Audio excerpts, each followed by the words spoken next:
ঘটনাটি ঘটেছে নোয়াখালী জেলার মকিল্লা গ্রামের ১ নং ওয়ার্ডে এবং ২০০৯ সালের এই ঘটনা। তখন আমার ভাই ক্লাস 9-এ পড়ে। আমার ভাই পড়ালেখার পাশাপাশি ৫ ওয়াক্ত নামাজ পড়ত এবং কোনো কোনো সময় রাতে মসজিদে থাকত। তো একদিন মসজিদে থাকার জন্য যেতে চাইল, তখন আমার মা তাকে বলল আজকে না যেতে। তবুও আমার ভাই মাকে কিছু না বলে চলে গেল মসজিদে। মসজিদে যাবার পর এশার নামাজ শেষ করে সে মসজিদে শুয়ে পড়ল এবং সেদিন রাতে ইমাম সাহেব ছিলেন না মসজিদে, তো সে একাই ছিল। আমার ভাই মসজিদে যেখানে ইমাম সাহেব দাঁড়িয়ে নামাজ পড়ান সেখানে শুয়ে পড়েছে। মাঝরাতে হঠাৎ তার ঘুম ভেঙে যায় কোনো একটা শব্দে। শব্দগুলো ছিল এমন যেরকম শব্দ অনেকগুলো মানুষ একসাথে মসজিদের ভেতর নামাজ পড়লে হয়। তো তার ঘুম ভেঙে যায় এবং সে চোখ খুলে যেটা দেখল, সেটা দেখার জন্য সে মোটেও প্রস্তুত ছিল না। সে দেখল অনেকগুলো অবয়ব একসাথে দাঁড়িয়ে নামাজ পড়ছে। তাদের মুখ বা চেহারা কিছুই দেখা যাচ্ছে না এবং অবয়বগুলো এতই লম্বা যে তাদের মাথা ছাদ পর্যন্ত ঠেকেছে এবং তাদের মধ্যে একজন ইমাম সাহেব হয়ে সামনে দাঁড়িয়ে নামাজ পড়াচ্ছে। আমার ভাই এটা দেখার পরে ভয় পেয়ে চোখ বন্ধ করে রাখল। 1 সেকেন্ডের জন্য চোখ খুলল না। হঠাৎ সে এলাকার একজন মুরব্বীর কণ্ঠ শুনতে পায়। মুরব্বী বলল, উঠুন ইমাম সাহেব, ফজরের নামাজের সময় হয়েছে, আজান দিন, উঠুন। তো এটা শোনার পর আমার ভাই মনে সাহস পায় এবং চোখ খুলে সে দেখে মসজিদ পুরো ঠান্ডা, সে অবয়বগুলো নেই। মসজিদে এত ঠান্ডা যে এখন মনে হচ্ছে কোনো কিছুই ঘটেনি। আমার ভাই উঠে ফজরের নামাজ শেষ করে বাড়িতে এসে আমার মাকে সব বলে। তো এরপর তার সাথে আর কিছুই ঘটেনি এবং এটাই ছিল তার সাথে ঘটে যাওয়া প্রথম ঘটনা। ঘটনা 2। এই ঘটনাটি ঘটেছে আমাদের এলাকাতে। আমাদের এলাকা হচ্ছে নোয়াখালী জেলার রাজীবপুর গ্রামে এবং এই ঘটনাটি ঘটেছে 2013 সালে। তখন আমার ভাই কলেজে পড়তো। আগেই বলে রাখছি, আমার ভাই যে সময় মাদ্রাসায় পড়তো তখন সে ছিল অনেক ভদ্র। মানে সে সবসময় পাঞ্জাবি বা জুব্বা গায়ে দিত, 5 ওয়াক্ত নামাজ পড়তো, মসজিদে ইমামতি করত, সবাইকে সম্মান করত, আজে বাজে আড্ডা দিত না। এরপর যখন সে কলেজে ওঠে সে পুরোই পাল্টে যায়। নিয়মিত নামাজ পড়ে না, বন্ধু বান্ধবের সাথে আড্ডাও দেয়, তো এইভাবে চলতে থাকে। এরপর তখন সে একটা ড্যান্স স্কুলে ভর্তি হয় এবং কাউকে কিছু না বলে স্কুলে গিয়ে ড্যান্স শেখে। তো একদিন সে স্কুলে যাবে, সেদিন তার স্কুলের টাকা দেওয়ার দিন ছিল। তো সে মাকে বলে কিছু টাকা দিতে। মা টাকা দেয়নি, কারণ তার চলাফেরা এখন অন্যরকম হয়ে গেছে। এরপর সে টাকা রানিয়ে চলে যায়। তারপর আমার ভাই মায়ের আলমারি থেকে মাকে না বলে একটা সময়ে টাকা নেয়, ভাবে রাতে এসে বলবে। এরপর সেদিন রাতে আমার এক জেঠি আম্মা, তিনি আমাদের বাসায় এসেছিলেন, আমাদের ঘরে ছিলেন তিনি। তো জেঠি আম্মা আমার মায়ের রুমে বসে গল্প করছিলেন, আমিও বসেছিলাম তাদের সাথে। ঘটনাটা শুরু হয় তখন। আমি খুব ছোট, তো গল্পের মাঝখানে আমি হঠাৎ খেয়াল করি মায়ের রুমের দরজায় হেলান দিয়ে দাঁড়িয়ে আছে আমার ভাই। তার চোখগুলো আগুনের মতো লাল হয়ে আছে, সে আমাদের দিকে তাকিয়ে আছে। আমি মাকে বললাম, মা দেখো ভাইয়া এসেছে। মা কিছু বলল না, কারণ ভাইয়া তাকে না বলে টাকা নিয়ে গেছে, তাই মা রাগ করে আছে। এরপর ভাই তার রুমে গিয়ে শুয়ে পড়ল। হঠাৎ আমরা শুনতে পেলাম ভাইয়া চিৎকার করে বলছে, মা মা আমার মাথা চলে যাচ্ছে, মাথায় পানি দেন। মা তখনও কিছু বলছে না, কারণ মার রাগ তখনও পড়েনি। এরপর ভাইয়া আবারও চিৎকার করে বলল, মা মাথায় পানি দেন, জ্বলে যাচ্ছে। এটা শুনে মা আমার বোনকে বলল, যা তোর ভাইয়ের মাথায় পানি দিয়ে আয়। এরপর আমার বোন গেল তার মাথায় পানি দিতে। কিছুক্ষণ পর আবারও শুনতে পেল ভাইয়ার কণ্ঠ, মা আপনি কোথায়? তাড়াতাড়ি আমার মাথায় পানি দিন, আমার মাথা জ্বলে যাচ্ছে। এটা শোনার পর আমি ভাইয়ের রুমে গেলাম। দেখি বোন তো তার মাথায় পানি দিচ্ছে, তবুও ভাই বলছে পানি দিতে। এরপর আমার বোন বলল, আমি তো মাথায় পানি দিচ্ছি ভাই। এরপর সে কতক্ষণ চুপ করে রইল। তারপর আবার বলল, মা, আপনি কোথায়? আপনি আমার কাছে আসুন, আমি চলে যাচ্ছি আপনাদেরকে ছেড়ে। এটা শোনার পর মা দৌড়ে গেল তার রুমে এবং বলল, কি হয়েছে বাবা, তুই এরকম করছিস কেন? তারপর আমার ভাই বলল, মা কোথায়? আমার কাছে এসো মা, তুমি আমার বুকে এসো, আমি চলে যাচ্ছি, আমি তোমাদের ছেড়ে চলে যাচ্ছি। এটা শুনে আমার মা চিৎকার দিয়ে কাঁদতে শুরু করে এবং বলে, কি হয়েছে বাবা তোর? তুই এরকম করছিস কেন? আমি তো তোর কাছেই আছি। তো মায়ের চিৎকার শুনে বাড়ির সবাই আমাদের ঘরে চলে আসে। তখন আমার ভাই বলল, আমি চলে যাচ্ছি। মা তাকে জড়িয়ে ধরে কাঁদতে লাগলো। ভাই তখনও বলছে, আমার কাছে এসো মা, আমার বুকে এসো, আমি চলে যাচ্ছি। আবার বলল, মা আমি কিছু দেখছি না, আমি তোমাদেরকে দেখছি না, আমার চোখে সব অন্ধকার। এরপর সবাই মিলে ভাইকে ধরে আমাদের সামনের রুমে নিয়ে আসে। আমার বড় ভাই আমার মেজ ভাইকে ডাকতে লাগলো, আর মেজ ভাইয়ের নাম ছিল শিপন। বড় ভাই বলল, শিপন তুই কই? তুই আমার কাছে আয়। তখন মেজ ভাই তার কাছে যায়। সে আবার বলে, শিপন আমি চলে যাচ্ছি, তুই সবাইকে দেখে রাখিস, মাকে দেখে রাখিস। এটা শুনে মেজ ভাইও কাঁদতে লাগলো। এরপর আমার বোন আমার বাবাকে ফোন করে। আমার বাবা তখন বাড়িতে ছিল না, ঢাকায় ছিল। তো বাবা বলল সকালে আসবে, এত রাতে আসতে পারবে না। তখন রাত 12টা কিংবা তার বেশি বাজে, এত রাতে গাড়ি পাওয়া যাবে না। তো ভাইয়ের এই অবস্থা দেখে বাড়ির সবাই আমাদের ঘরে চলে আসে। তারপর ভাই বলল, আপনারা কোথায় কে আছেন? শুনুন সবাই, আমি কিছু দেখছি না, সব কিছু অন্ধকার। আমার খিদে লেগেছে, আমাকে ভাত দিন, ভাত খাবো। এরপর ভাইকে ভাত দেয়া হলো। সে ভাতগুলো খেলো। খাওয়ার পর আবার বলল, মা বলছি না আমাকে ভাত দিতে, আমি ভাত খাবো। এরপর তাকে আবারও ভাত দেয়া হলো। সে ভাতগুলো খেয়ে আবারও বলছে আবারও ভাত দিতে। এরপর এলাকার মসজিদের ইমাম আর বিভিন্ন হুজুরকে ডাকা হলো। তারা এসে আমাদের বাড়িতে আমাদের সোনাইমুড়ি বাজারের বড় হুজুরকে ডাকলো। তো তিনি আসলেন, এসে কোরআন শরীফ নিয়ে বসলেন আমার ভাইয়ের পাশে। হুজুর কোরআন শরীফ পড়বেন, এমন সময় আমার ভাই কোরআন শরীফটা বন্ধ করে দেয় এবং ওপরের দিকে তাকিয়ে কোরআন শরীফ পড়তে থাকে। হুজুর যে যে দোয়া পড়বে সেগুলো আমার ভাই পড়তে থাকে। এটা দেখে আমরা অবাক। হুজুর বলল, আমি তাকে কি কোরআন শরীফ পড়ে শোনাবো, কি দোয়া করব, সেগুলো সে জানলো কিভাবে? ওকে দেখে মনে হচ্ছে ও আমার থেকেও বড় জ্ঞানী। কোরআন শরীফ সে মুখস্থ করেছে। তারপর আবার ভাই বলল, আমি শেষবারের মতো 2 রাকাত নফল নামাজ পড়তে চাই, আমি ওযু করব, আমাকে নিয়ে চলো গোসলখানায়। তারপর 2-3 জন মিলে আমার ভাইকে নিয়ে যায় গোসলখানায় এবং সে ওযু করে আসে নামাজ পড়তে। তখন সে চোখে অন্ধকার দেখছিল। তখনও তার চোখগুলো আগুনের মতো লাল ছিল। এরপর আমার ভাই নামাজ পড়ে এসে রুমে খাটের উপরে বসে।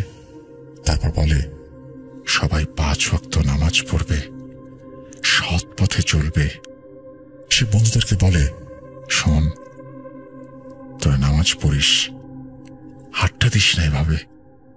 এরকম চলতে চলতে হঠাৎ শুনি ফজরের আজান হয়েছে। যখনই আমার ভাই আজানের শব্দ শোনে, সে সেন্সলেস হয়ে খাটের উপরে পড়ে যায়। এর কিছুক্ষণ পরেই তার জ্ঞান ফিরে আসে। জ্ঞান আসার পরে সে বলল, এসো আমরা সবাই নামাজ পড়ি।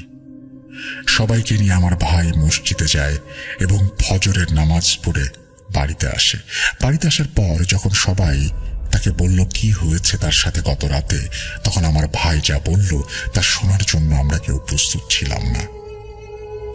ড্যান্স ক্লাব শেষ করে আমি এলাকাতে আসি। আসার পরে দোকানে কিছুক্ষণ বসি, তারপর আবার বাড়ির দিকে হাঁটতে শুরু করি। হাঁটতে হাঁটতে আমি যখন মাদ্রাসা পার হই, আমার ভাই যে দোকানে বসেছিল, এখানে বলে রাখি সে দোকানের পর একটা মাদ্রাসা আছে যাকে আমরা বড় মাদ্রাসা বলি, আর বড় মাদ্রাসার পরে আমাদের আছে আর একটা ছোট মাদ্রাসা, তারপরে একটা বাড়ি, এবং ওই বাড়ির পুরোটাই আমাদের বাড়ি। তো আমার ভাই বলল, আমি যখন হাঁটতে হাঁটতে বড় মাদ্রাসাটা পার হই ঠিক তখনই সামনের দিকে আর কিছু দেখতে পাই না।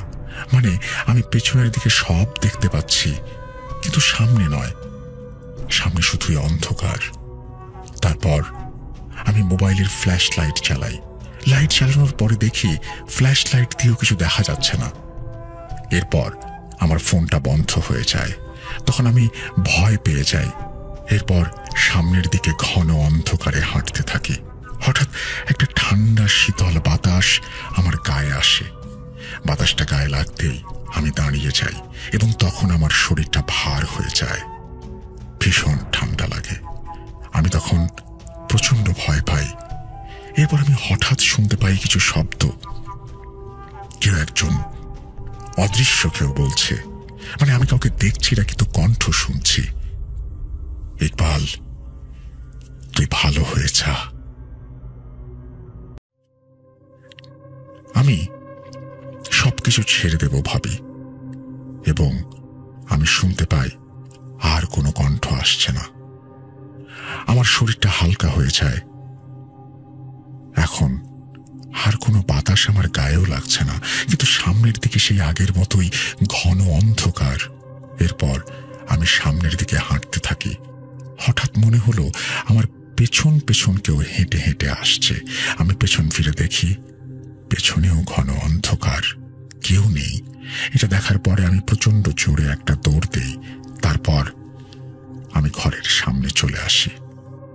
এর পরের ঘটনা কি ঘটেছে তা তো আপনারা সবাই জানেন। আমি আবারও আগের মতোই 5 ওয়াক্ত নামাজ পড়ব, আগের মতো করে চলব। তো রাসেল ভাই, এই ছিল ঘটনা। যদি ভালো লাগে শেয়ার করবেন, এটা জানিয়েছেন। আমার শুধু একটা প্রশ্ন, উনি যদি শুধু অন্ধকারে দেখেন, উনি কি চোখে কিছু দেখতে পাচ্ছিলেন? কারণ না হলে ওনার বোঝাটা খুব মুশকিল যে ফোনটা আসলেই অন হয়েছিল এবং তারপরে অফ হয়ে গিয়েছিল। এই বিষয়টা একটু পরিষ্কার করবেন আশা করি কমেন্ট সেকশনে গিয়ে, তাহলে লিসেনারদের বুঝতে আরো সুবিধা হবে। আমরা চলে যাব আমাদের পরের ঘটনায়।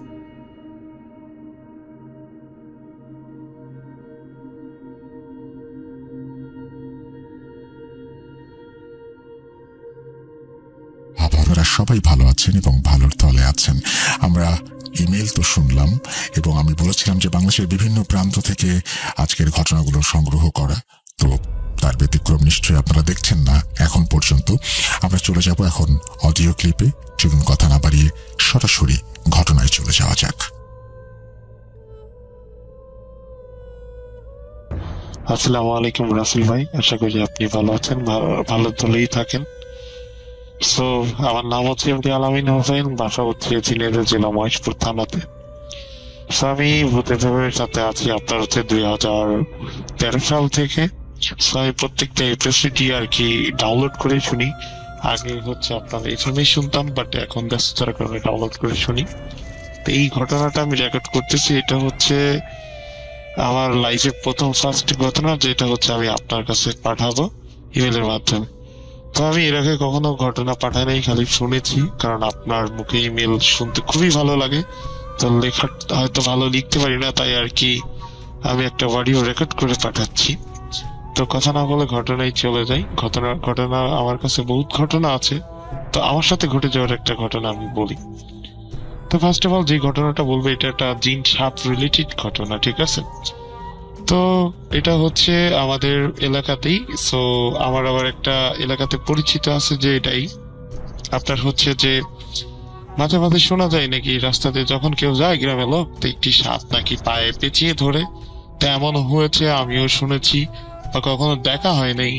সেটা হচ্ছে শুনেছি আমারই এক আঙ্কেলের সাথে ঘটেছে। উনি যখন বাসায় যাচ্ছিল তখন নাকি একটু সাপের পা জড়িয়ে ধরেছে। যেটা নর্মালি নিতাম, আমি হয়তো ভাবতাম যে এটা একটা নর্মাল সাপ বা এরকম ভাবতাম আর কি। তো হঠাৎ একদিন আমি এইভাবে বাসায়, মানে আমিও হচ্ছে যখন দোকান থেকে বাসায় ফিরি, আমার আবার একটা বাজে অভ্যাস। তো বাসায় আমি ফিরি অনেক রাত্রেবেলা, ঠিক একটা, দেড়টা বা 12টা 12:30 এরকম টাইমে বাসায় ফিরি দোকানে বন্ধুদের সাথে আড্ডা দিয়ে।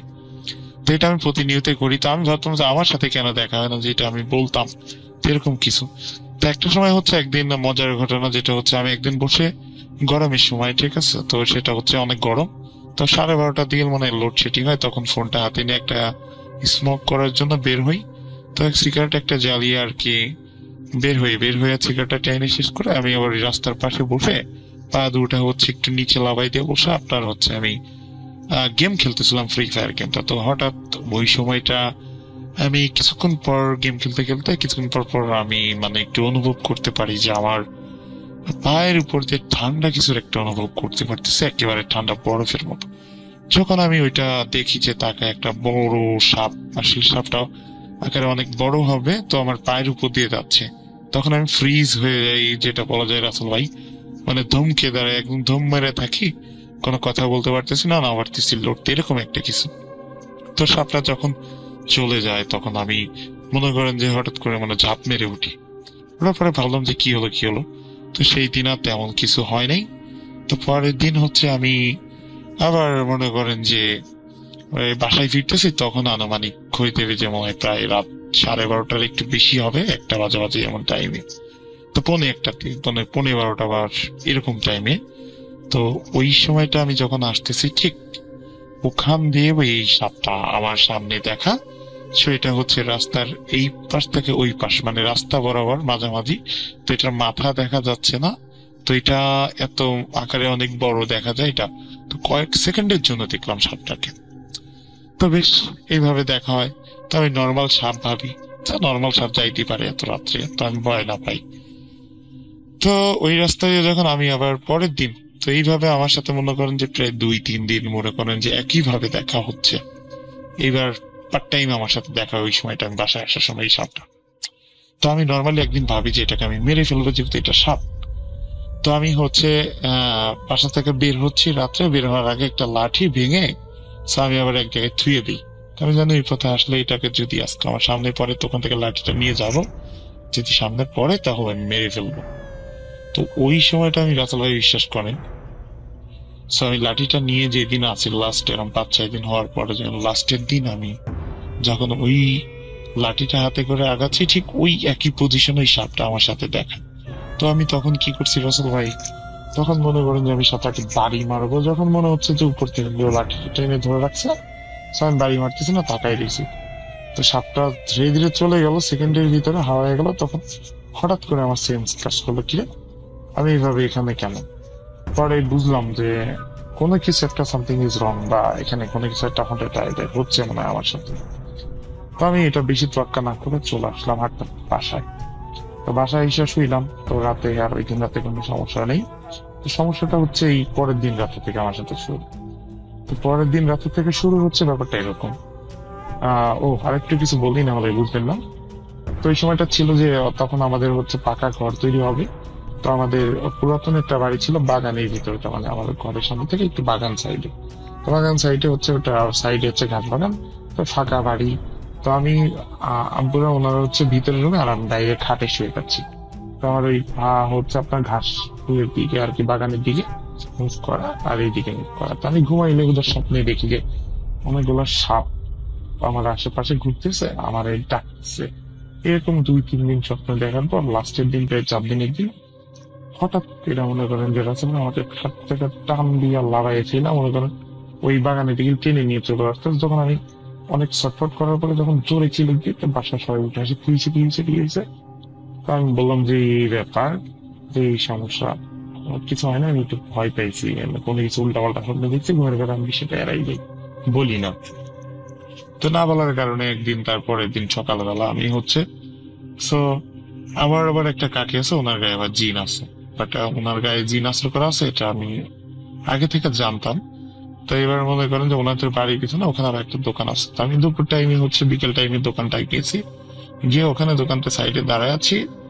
তো ওনার আমি আর খেয়াল টেয়াল করিনি, উনি ছিল না, পাশে আমার এক ফ্রেন্ডের সাথে আমি এটা শেয়ার করতেছি যে আমার সাথে এই ব্যাপারে এই ঘটনা ঘটছে কাল রাত।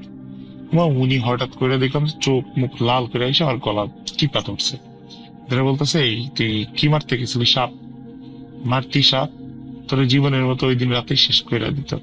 তোর তো কপাল ভালো, তোর মায়ের মানে দুধের অনেক জোর আছে, এই কারণে তুই বাইচে গেছে, আর তোর সাথে একজন আছে, সে তোরে বাঁচাই দিছে, নাহলে তুই ওই দিনই মরে যাইতি রাত্রে। তা আমি তো ভাই ভাই বিশ্বাস করেন পুরো অবাক। So এটা ওনার কাছ থেকে এগুলো আর ওনার আমি কখনো বলিও নাই, উনি কিভাবে জানলেন? আমি এখানে অবাক। পরে উনি আমার বলে, তুই আমার কাছে মাগরিবের নামাজের পরে আসবি, আমি তোরে ঝাড়াই দিব, আর পানি পড়া দিব। আমরা আচ্ছা ঠিক আছে কাকি। তোমার মাগরিবের পরে যাই, উনি আমাকে ঝাড়াই দেয়। তো দিয়ে বলছে যে তোর এই আজকে ঝাড়াই দিলাম, তো তোর কপাল খুবই ভালো, তোর যেন আর কখনো না দেখি সাপ মারতে, ঠিক আছে? তো আমি আর মনে করেন যে রাসেল ভাই, উনি আমাকে যখন পানি পড়াটা দেয়, তো খাওয়ার পরে ইনশাল্লাহ আমি ভালো হয়ে যাই। তো ভালো হওয়ার পরে পরে আমার সাথে আর কোনো মানে কোনো কিছু ঘটে নাই। তো রাসেল ভাই, জানি না কতটুকু ভালোভাবে বলতে পেরেছি, তো আমার কাছে আরো প্রচুর ঘটনা আছে, মাছ ধরার ঘটনা, মানে খালে বিলের ঘটনাটাই বেশি, যেহেতু আমার গ্রাম অঞ্চলের বাসা। তো আপনি যদি বলেন তাহলে আমি এই ঘটনাগুলো রেকর্ড করে পাঠাইতে পারি বা লিখেও পাঠাইতে পারি। তো ধন্যবাদ। আর ভূত.com দীর্ঘজীবী হোক, সবসময় শুভকামনা রইল। আল্লাহ হাফেজ।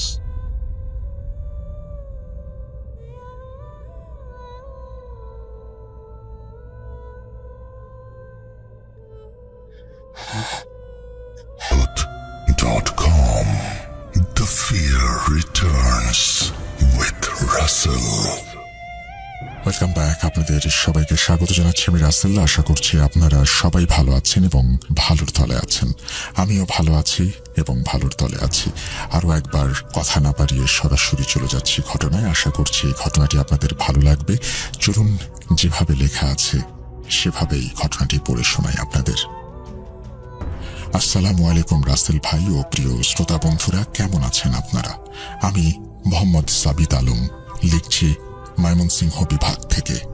দীর্ঘ 1 মাসেরও বেশি সময় পার করে আবারও আজ আমি নতুন একটি ঘটনা নিয়ে আপনাদের সামনে উপস্থিত হয়েছি। আজকের ঘটনাটি আমি কালেক্ট করেছি শাহজাহান নামক একজন ভদ্রলোকের কাছ থেকে। ঘটনাটি মূলত একটি হন্টেড হাউস ভিত্তিক।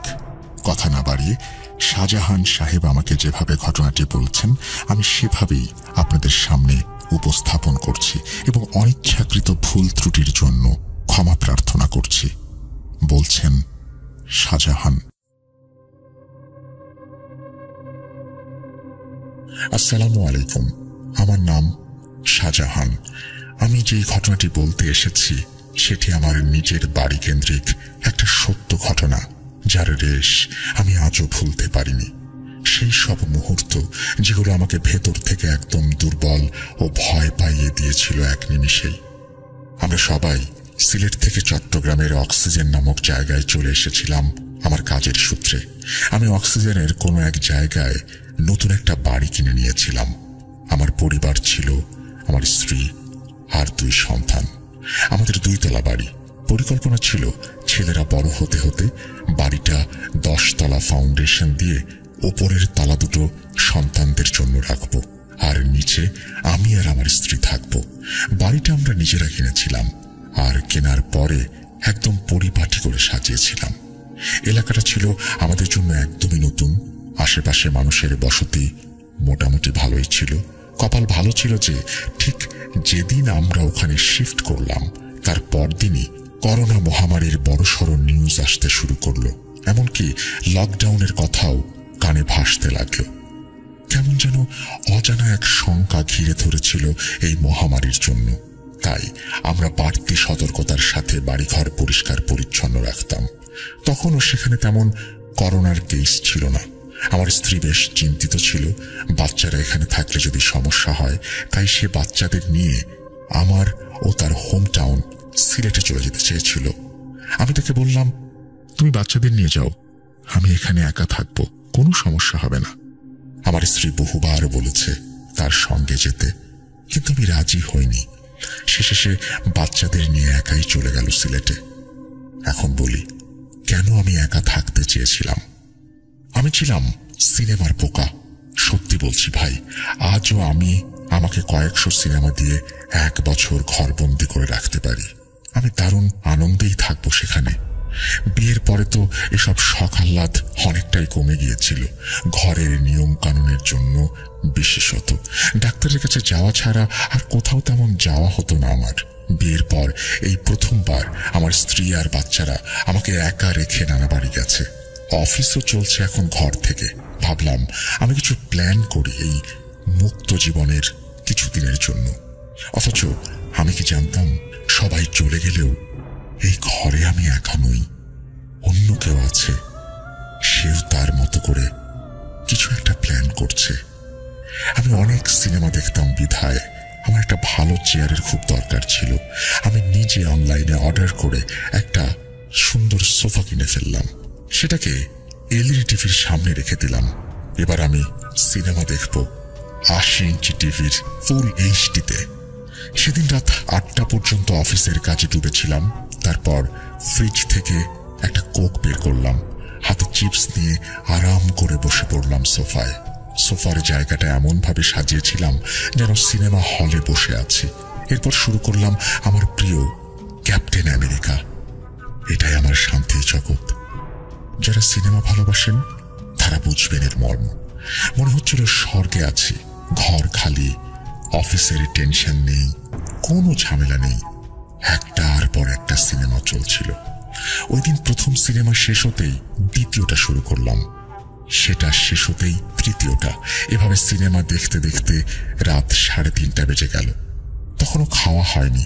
ভাবলাম কিছু রান্না করি। কিচেনে গিয়ে একটা ডিম ভাজি করে ভাত বসিয়ে দিয়ে এলাম আর অপেক্ষা করতে লাগলাম। আবহাওয়া ছিল চমৎকার, ততটা গরম পড়েনি। আর যেহেতু অক্সিজেন এলাকাটা ক্রাউডেড, সো আমাদের বাড়ির আশেপাশে অনেকগুলো বাসায় ছিল, সবাই প্রায় থাকতো। করোনার জন্য মাঝে মাঝে 2 ঘন্টা পর পর কেউ বাইক নিয়ে চলে যেত, নয়তো রাইডার আসতো। আশেপাশে সেভাবে কাউকে দেখা যেত না। 8 ঘন্টা অপেক্ষার পর অবশেষে ভাত হয়ে গেল। ভাত নামিয়ে সিগারেট খাওয়ার জন্য নিচে নামলাম। বলে রাখা ভালো যে সিনেমার এই সেটআপটা ছিল আমার ছেলের রুমে, কারণ ওর কাছে সবচেয়ে লেটেস্ট সব গ্যাজেট ছিল। আর সম্পূর্ণ বাড়ির সবচেয়ে বড় এলইডি টিভি ওর রুমে ছিল। যাই হোক, আমি নিচে গিয়ে সিগারেট খাওয়া শেষ করে কিচেনে এসে প্লেটে খাবার ঢালতে লাগলাম। খাবার নিয়ে ওপরের দিকে যাচ্ছিলাম, এমন সময় হঠাৎ মনে হলো কেউ যেন আমার সঙ্গে সঙ্গে হাঁটছে। ঘরে একেবারে নিস্তব্ধতা, আশেপাশে কোনো শব্দই নেই। এতটাই নীরবতা, ছোট্ট কোনো আওয়াজও স্পষ্ট শোনা যাচ্ছিল। আমি হাঁটা শুরু করতেই যেন সেই নীরবতা ভেঙে আওয়াজটা ফিরে এলো। মনে হচ্ছিল কেউ যেন নিঃশব্দে আমার পেছন পেছন আসছে। আমি থামতেই সঙ্গে সঙ্গে সেই আওয়াজও থেমে যায়। ভাবলাম হয়তো আমারই নিজের পায়ের শব্দ হবে। এরপর আমি আমার ছেলের রুমের দিকে পা বাড়াতেই আবার সেই পেছনের ছায়ার মতো আওয়াজ শোনা গেল। পরিবারের কেউ না থাকায় এই ঘরে আমার প্রথম রাত, তাই ভেতরে ভেতরে কেমন যেন একটা দোটানা চলছিল, সবকিছু ঠিক আছে কিনা এটা নিয়ে। সত্যি কি আমার পেছনে কেউ আছে? কিছুক্ষণ ভেবে বুঝতে পারলাম যে আসলেই কানে কারো হাঁটার শব্দ পাচ্ছি, কিন্তু বারবার মনে হচ্ছিল বুটের শব্দ একটার পর একটা জোরে জোরে আসছে। আস্তে আস্তে ভয়ের অনুভূতিটা গ্রাস করলো আমাকে। হঠাৎ দৌড়ে পালাতে শুরু করলাম, কিন্তু অবাক করা বিষয়, দৌড়ানোর সঙ্গে সঙ্গে মনে হলো আমার পেছনে কেউ দৌড়াচ্ছে একই ছন্দে। তড়িঘড়ি করে দরজা খুলে খাবারটা পাশে রেখে ঘরে ঢুকতে গিয়ে আশেপাশে তাকালাম, কিন্তু কিছুই তো নেই। তবু আমার ভেতরে ভেতরে অদ্ভুত এক অনুভূতি থেকেই যাচ্ছিল। আসলে আমাদের বাড়িটা এখনো পুরোপুরি গোছানো হয়নি, অর্ধেকের বেশি জিনিসপত্র ছড়িয়ে ছিটিয়ে। হয়তো বাড়ি খালি থাকার জন্যই একটু বেশি আওয়াজ হচ্ছে। আমার নিজের পায়ের শব্দকেই মনে হচ্ছে অন্য কারো পায়ের শব্দ। এত কিছু তোয়াক্কা না করে আমি সিনেমাটা চালিয়ে দিলাম। তারপর খাবার খেয়ে ঘুমিয়ে পড়লাম। পরদিন সকালে উঠে আবার সেই একই রুটিন, নাস্তা, তারপর কম্পিউটারের সামনে অনলাইনে অফিসের কাজ। সকাল 8টা পর্যন্ত পেন্ডিং কাজ শেষ করলাম। প্রায় 9টার দিকে আবার সিনেমা চালিয়ে বসলাম। সিনেমা দেখতে দেখতে রাত গড়িয়ে 2টা 30 বাজে। তখন হঠাৎ ক্ষুধা লাগলো। আবার আগের দিনের মতো ডিম ভেজে ভাত বসিয়ে দিলাম। ভাত রান্না হতে কিছু সময় লাগছিল, তাই ছাদে গিয়ে সিগারেট ধরিয়ে চারপাশের পরিবেশটা উপভোগ করছিলাম। যে গন্ধটা আসছিল সেটা দারুণ লাগছিল। এদিক ওদিক তাকাতে হঠাৎ চোখ গেল নিচে মেইন গেটের সামনে ফাঁকা জায়গাটার উপরে। মনে হলো গেটের পাশে কেউ বসে আছে। মনে হচ্ছিল যেন একটা মেয়ে বসে আছে। আমার কাছে পরিস্থিতিটা খুব ভয়ানক লাগতে শুরু করলো। আমার বাসার গেটের ভেতরে একটা মেয়ে চুপচাপ বসে আছে, আর সবচেয়ে ভয়ানক ব্যাপার, সে নিচ থেকে আমাদের দিকে তাকিয়ে আছে। ভয় আমার হাত থেকে সিগারেট পড়ে গেল। বুঝে উঠতে পারছিলাম না কি করব। ঠিক তখনই বাসার পাশের দোকানের লোকটা দুধ আর ডিম নিয়ে হাজির হলো। আমি নিচে চাবি ছুড়ে দিয়ে বললাম, ভেতরে ঢোকো। এরপর তাকে ডেকে নিয়ে আসলাম। আমার অবস্থা তখন একেবারেই নাজেহাল। নিচের আমার সাহসী হচ্ছিল না। কয়েক সেকেন্ডের মধ্যে লোকটা উপরে উঠে এলো। আমি তাকে হাতে টাকা দিয়ে জিজ্ঞেস করলাম, ভাই, ওপরে আসার সময় আপনার চোখে কি কোনো মেয়ে পড়েছে? উনি সিগারেট খেতে খেতে বললেন, না তো ভাইজান, আপনাকে ছাড়া এই ঘরে তো আর কাউকে দেখি নাই। আমি আবার ছাদে গিয়ে নিচে তাকালাম, কেউ নেই। মন শান্ত করার জন্য ভাবলাম বাইরে থেকে কেউ ঢুকেছিল। দোকানদার দরজা খোলা রাখার সময় সে চুপচাপ বেরিয়ে গেছে হয়তো, আর দোকানদার হয়তো খেয়াল করেনি। এইভাবে একটা অদ্ভুত গল্প আমার মাথায় আমি গড়ে তুললাম। যদিও এখন ভাবলে মনে হয় এই গল্পের কোনো মাথা মুন্ডু নেই, কিন্তু সত্যি ভাবার বিষয়, ওই মেয়ে বাড়ির ভিতরে এলো কিভাবে? আর যদি এসেও থাকে তাহলে কেনই বা আসবে? আর এসে দরজার কাছে কেনই বা বসবে? সময়টাই এমন ছিল, অদ্ভুত গল্প না বানিয়ে উপায় ছিল না। নাহলে হয়তো ভয় আমাকে সম্পূর্ণভাবে গ্রাস করত। ভয় যদি একবার মনে বাসা বাঁধে, এখানে 1 ঘন্টাও টিকতে পারবো না। যাই হোক, খাবার নিয়ে ঘরে ঢুকে আবার সিনেমা চালিয়ে দিলাম। তবুও মনের ভেতরে চিন্তা, সারা রাত মুভিতে মন বসতে পারল না। একটা মেয়ের মুখ বারবার মাথায় ঘুরছিল। মনে হচ্ছিল সে যেন জিজ্ঞেস করছে কোনো একটা প্রশ্ন। হয়তো আমি কি করছি এটা নিয়ে এই রাত 3টায়। আমি সোফায় হেলান দিয়েছিলাম। সকালে চোখ খুলতেই দেখি ভয় অনেকটাই কমে গেছে। এমনকি রাতে ঠিক কি হয়েছিল সেটা মনে পড়ছে না। তারপর রাতে অফিস থেকে একটু ফাঁকা সময় পেয়ে সিগারেট খেতে বাইরে গিয়েছিলাম। তখনই আগের রাতের ঘটনাগুলো আবার মাথায় আসতে শুরু করলো, আর ভয়ও আস্তে আস্তে ফিরে এলো। ভাবলাম এখনই একটা সিনেমা চালু করি, তাহলে এই ভাবনাগুলো নিজে থেকেই চলে যাবে আর মনটাও হালকা হয়ে যাবে। ঠিক সেটাই হলো। সিনেমায় এতটাই ডুবে গেলাম যে 3 ঘন্টা কেটে গেল। রাত বাজলো 12টা। ঠিক তখনই সিনেমা শেষ হলো, আর আমি ভাবলাম পরের সিনেমাটা শুরু করি। মনে হচ্ছিল ইলেকট্রিসিটি চলে গেছে। ইউপিএস বা জেনারেটর লাগাইনি, কারণ শুনেছিলাম এখানে প্রায়ই লোডশেডিং হয়। তখনই মনে পড়ল ব্রোকার কিছু একটা বলেছিল। মোবাইলটা হাতে নিয়ে ভাবলাম টর্চটা জ্বালাই, কিন্তু চার্জ নেই। তাই নিজে থেকেই বন্ধ হয়ে গেল। নিজেকে বুঝ দিলাম আরাম করে সোফায় বসে থাক, 10-15 মিনিটের মধ্যে ইলেকট্রিসিটি ঠিকই চলে আসবে। কিন্তু মাত্র 5 মিনিটও যায়নি, এমন সময় শুনলাম কেউ সিঁড়ি বেয়ে ওপরে উঠছে। একটার পর একটা সিঁড়ি পেরিয়ে ওপরের ফ্ল্যাটে এসে পৌঁছচ্ছে। ভাই, কল্পনাও করতে পারবেন না, হয়তো এখন কেউ ঠিক বুঝতেও পারবেন না যে আমার ঠিক কি অবস্থা গেছে।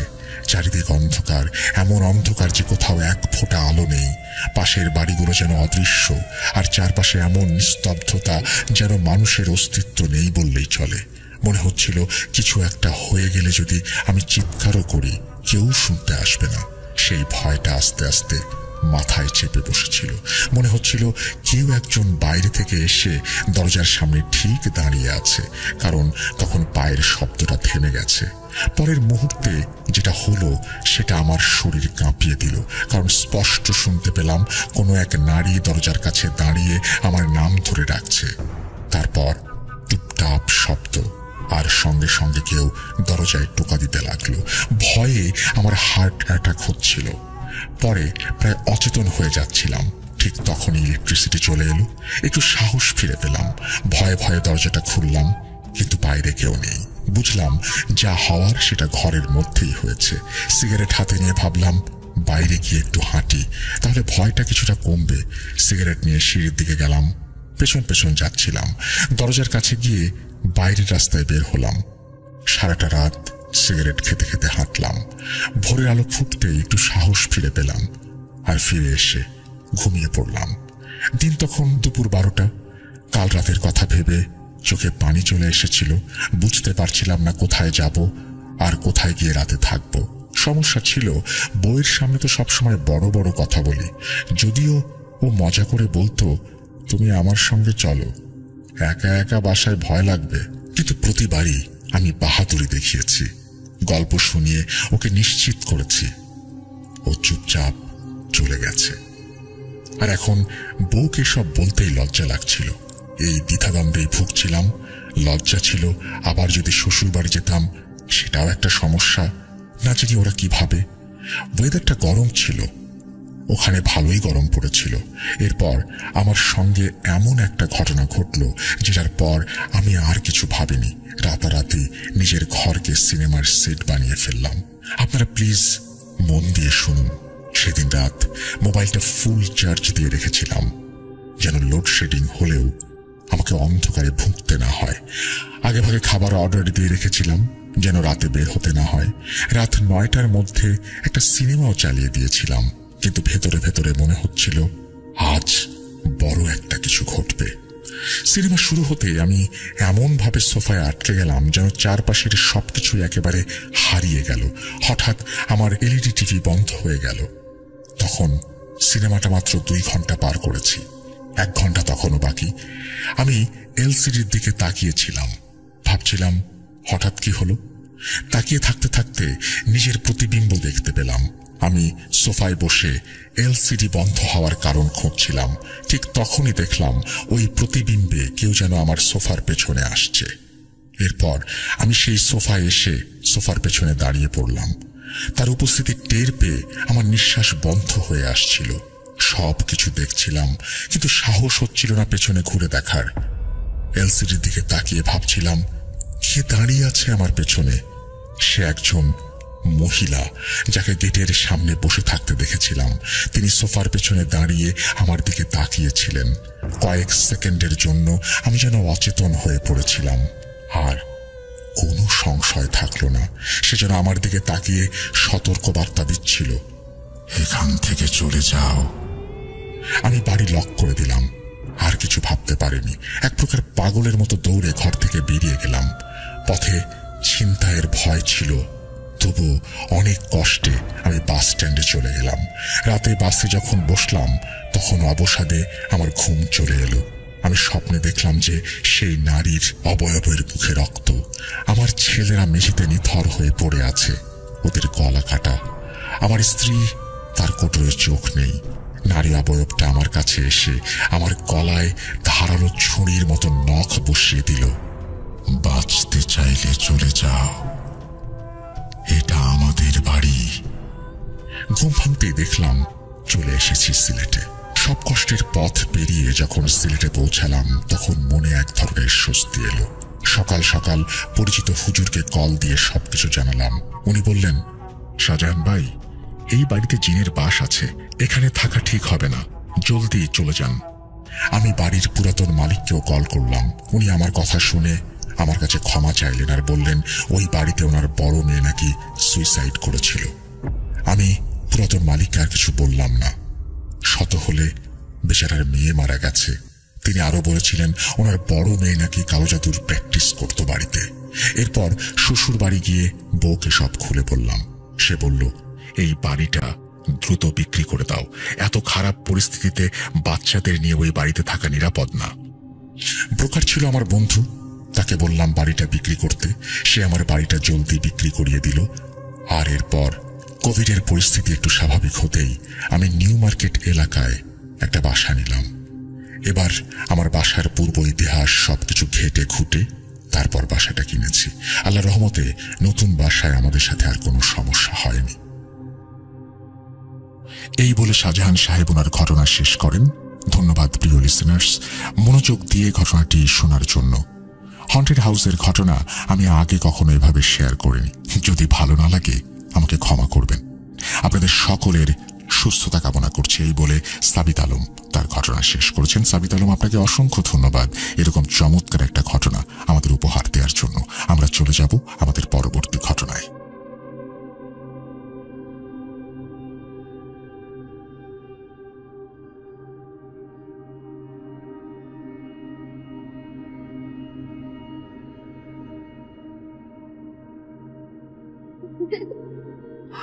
স্বাগত জানাচ্ছি আমি রাসেল। আশা করছি আপনারা সবাই ভালো আছেন এবং ভালোর তলে আছেন। আমিও ভালো আছি এবং ভালোর তলে আছি। আমরা এখন আমাদের আজকের দ্বিতীয় অডিও ক্লিপে যেতে চাই। আশা করছি প্রথম থেকে শেষ পর্যন্ত ভালো লাগবে আপনাদের। আসসালামু আলাইকুম রাসেল ভাই, কেমন আছেন বলবো না, কারণ আমরা সবাই জানি আপনি ভালো এবং ভালোর দলে আছেন। তো আমার ছোট্ট দুইটা ঘটনা আছে, যা দুটোই শোনা আমার ফ্রেন্ড এবং একটি মামার সাথে ঘটে যাওয়া। তো আমি সংক্ষেপে আমার পরিচয়টা দিয়ে নিই। আমি মোহাম্মদ আরিফুল ইসলাম, দেশের বাড়ি সিলেট হবিগঞ্জ বিভাগ, মাধবপুর থানা, কোন একটা গ্রামে। তো আমি সৌদি প্রবাসী, সৌদি আরব মদিনা ইয়াম্বুতে থাকি। আগে একটা ইমেল করেছিলাম, সম্ভবত কোনো একটা কারণে ইমেলটা সিলেক্টেড হয়নি। তো এটা যদি সিলেক্টেড হয় তো রাসেল ভাই ইমেল করে জানাবেন। আর কাজের কারণে আপনাকে ইমেল বলা হয়নি। আমার কাছে অসংখ্য ঘটনা আছে। একটি ঘটনা আছে লোমর্ষ, আর আরেকটি ঘটনা আছে আপনার নর্মালি বা একটা বাড়ি কেন্দ্রিক। তো বেশি কথা বলবো না, আমি আমার ঘটনায় চলে যাই। তো আমার মামাতো ভাইয়ের সাথে কাছ থেকে শোনা ঘটনাটা, এটা আপনার ওর বাবার সাথে ঘটে যাওয়া। তো আমি ওর সাথে ফ্রেন্ডলি চলাফেরার সময় ঘটনাটা শুনতে পাই। ও একদিন বলে যে ওর বাবা আমাদের বাড়ির পাশে আপনার নদী আছে, সাথে একটা ব্রিজ আছে, ব্রিজ কেন্দ্রিক একটা ঘটনা আছে। তো অনেক ওর বাবা ছোট যে সময় ছিল ওই সময় আপনার ওর বাবা সবার সাথে মাছ ধরতে যায় নদীতে। মাছ ধরাকালীন তো অনেক নদীতে এমনও জায়গা আছে যেখানে আপনার গভীর অনেক বেশি, আবার অনেক জায়গা আছে আপনার হাঁটু পানি। তো ওর বাবা বন্ধু বান্ধব নিয়ে যায়। যাওয়ার পরে ওই সময় আমরা ডেগ নিয়ে যাইতো, এখনো মাছ মারে। তো যাওয়ার পরে আপনার অনেকক্ষণ মাছ মারার পরে অনেক মাছ পাওয়ার পরে হঠাৎ করে ডুব দেই পানির নিচে মাছ ধরার জন্য। ডুব দেওয়ার পরে আর উঠে না। তারপর আপনার এই কনি জাল, যেটা উড়ান্না জাল বলা হয়, আমাদের এখানে কনি জাল বলে, ওই জাল মারে একজন লোক ছিল।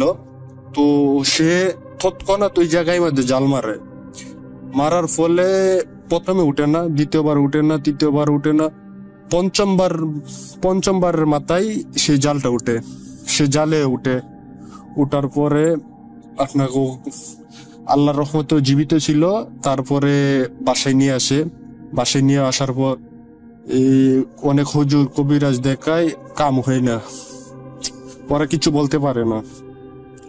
তো তারপরে একদিন এক পাগল কোথায় থেকে জানি আসছে, আইসা বলে এই ছেলে মানে ওর বাবাকে দেখে বলতেছে যে কোন সময় যদি নদী বা আমাদের এখানে গাং বলে গ্রাম অঞ্চলের বাসায়, নদী বা গাঙে যায় তো ওকে মেরে ফেলবে, আর পাবি না। সেভাবেই বলে আর পাবি না, পাগলটা বলে। তো এরকম করে তারপর সে আর কোনোদিন নদীতে যায় নাই। সে কোনো মাছ মারে, কিন্তু সে নদীতে আর যায় নাই। তোর ছেলেরা সবাই নদীতে যায়। তো আরেকটা ঘটনা, সেটা আমার বন্ধুর বাবার সাথে ঘটে যাওয়া। স্কুল লাইফের বন্ধু ছিল। ওর বাবা ও রাতে মাছ মারে। আমাদের এখানে নদীর শাখা আছে, ছোট একটা শাখা, তিন নদীর মোহনা আছে, বা যে একটা তিন নদী সম্মিলিত হই একরকম। ওইখান থেকে একটা ছোট্ট একটা নদী গেছে আপনার, পানি সমান ভালো, অনেক অনেক পানি থাকে। তো আমরা এখানে এক জাতের জাল ভাই, আপনার ত্রিভুজ আকৃতির পুরা নদী বের দিয়ে ওরা জালটা নেয়। আমাদের এখানে বলা হয় বেল, অন্য অন্য জায়গায় অন্য অন্য নাম। তো ওর বাপে যেসব ওইগুলা রাত্রে মারে, বিশেষ করে রাত্রে মাছ উঠে। তো একদিন ওর বাবা গেছিল আপনার মাছ মারতে। যাওয়ার সময় ঘর থেকে বের হয়ে আপনার প্রায় 8টা-9টার দিকে, ও যেভাবে বলেছিল আমায়। তারপর নদীতে যাওয়ার পর আপনার আলহামদুলিল্লাহ ভালো মাছ পাই। তো কিছুক্ষণ পর আপনার বড় একটা মাছ উঠে, বোয়াল মাছ, বড়, প্রায় 4-5 কিলো হবে এরকম মাছ পেয়ে। তারপর ওর বাবা ধরে মাছটা। ধরার পর আপনার ও বলছে ওর বাবা মাছটা পেয়ে হাতে নিয়ে, যেমন আমাদের এখানে গ্রাম ভাষায় প্রচলিত আছে, কেউ নজর যাতে না লাগায় থুতু দেয় আর কি।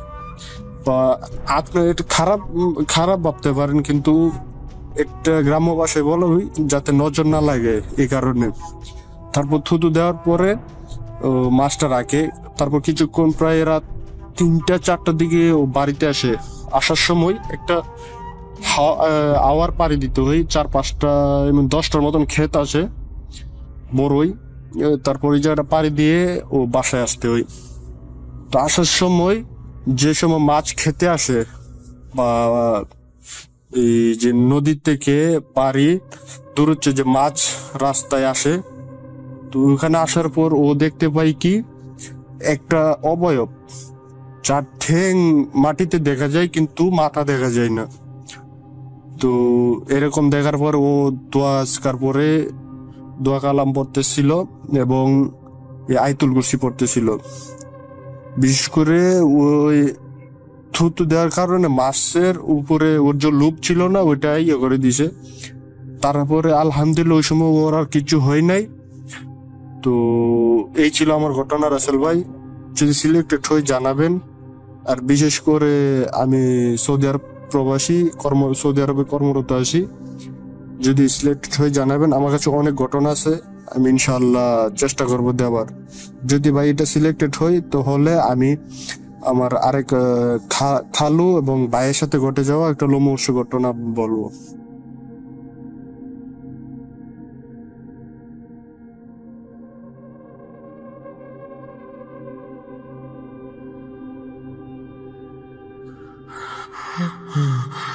কেন কেন তুমি আসো?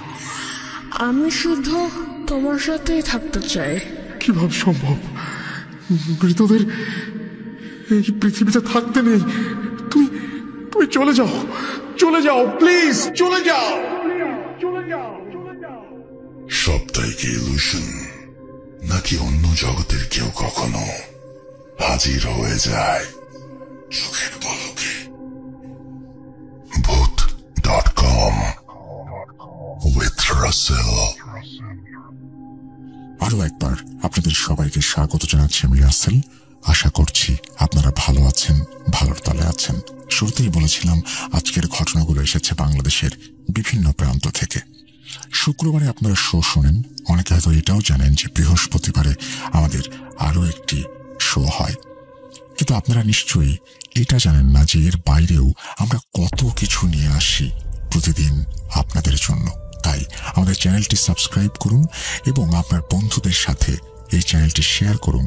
আগের ঘটনাতে আমরা জানলাম তিনি ভূত.com সম্পর্কে জানতেন না। আমরা এটা চাই না। চলুন সরাসরি ঘটনায় যাওয়া যাক।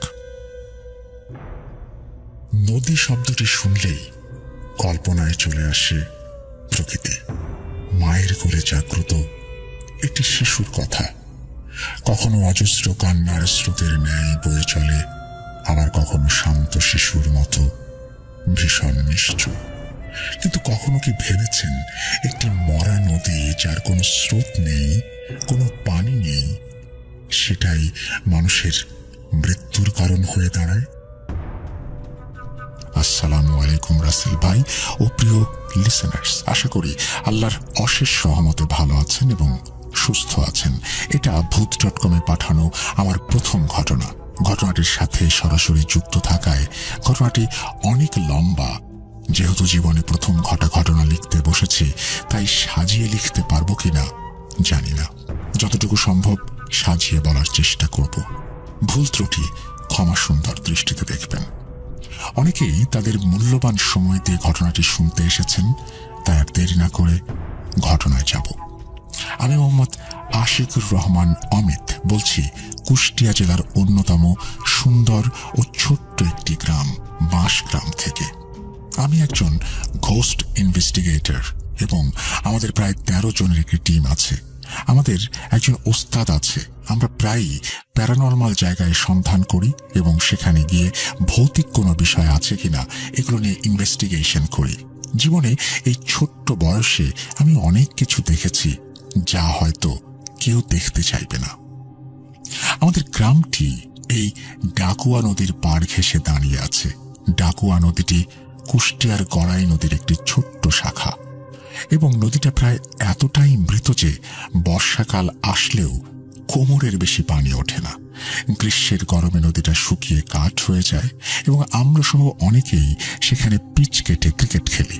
নদীর পাড়ে রাস্তা এবং রাস্তার পাশেই আমাদের গ্রাম এবং নদীর ওপারে হিন্দু সম্প্রদায়ের একটি গোষ্ঠী ও তাদের পুরনো শ্মশান ঘাট।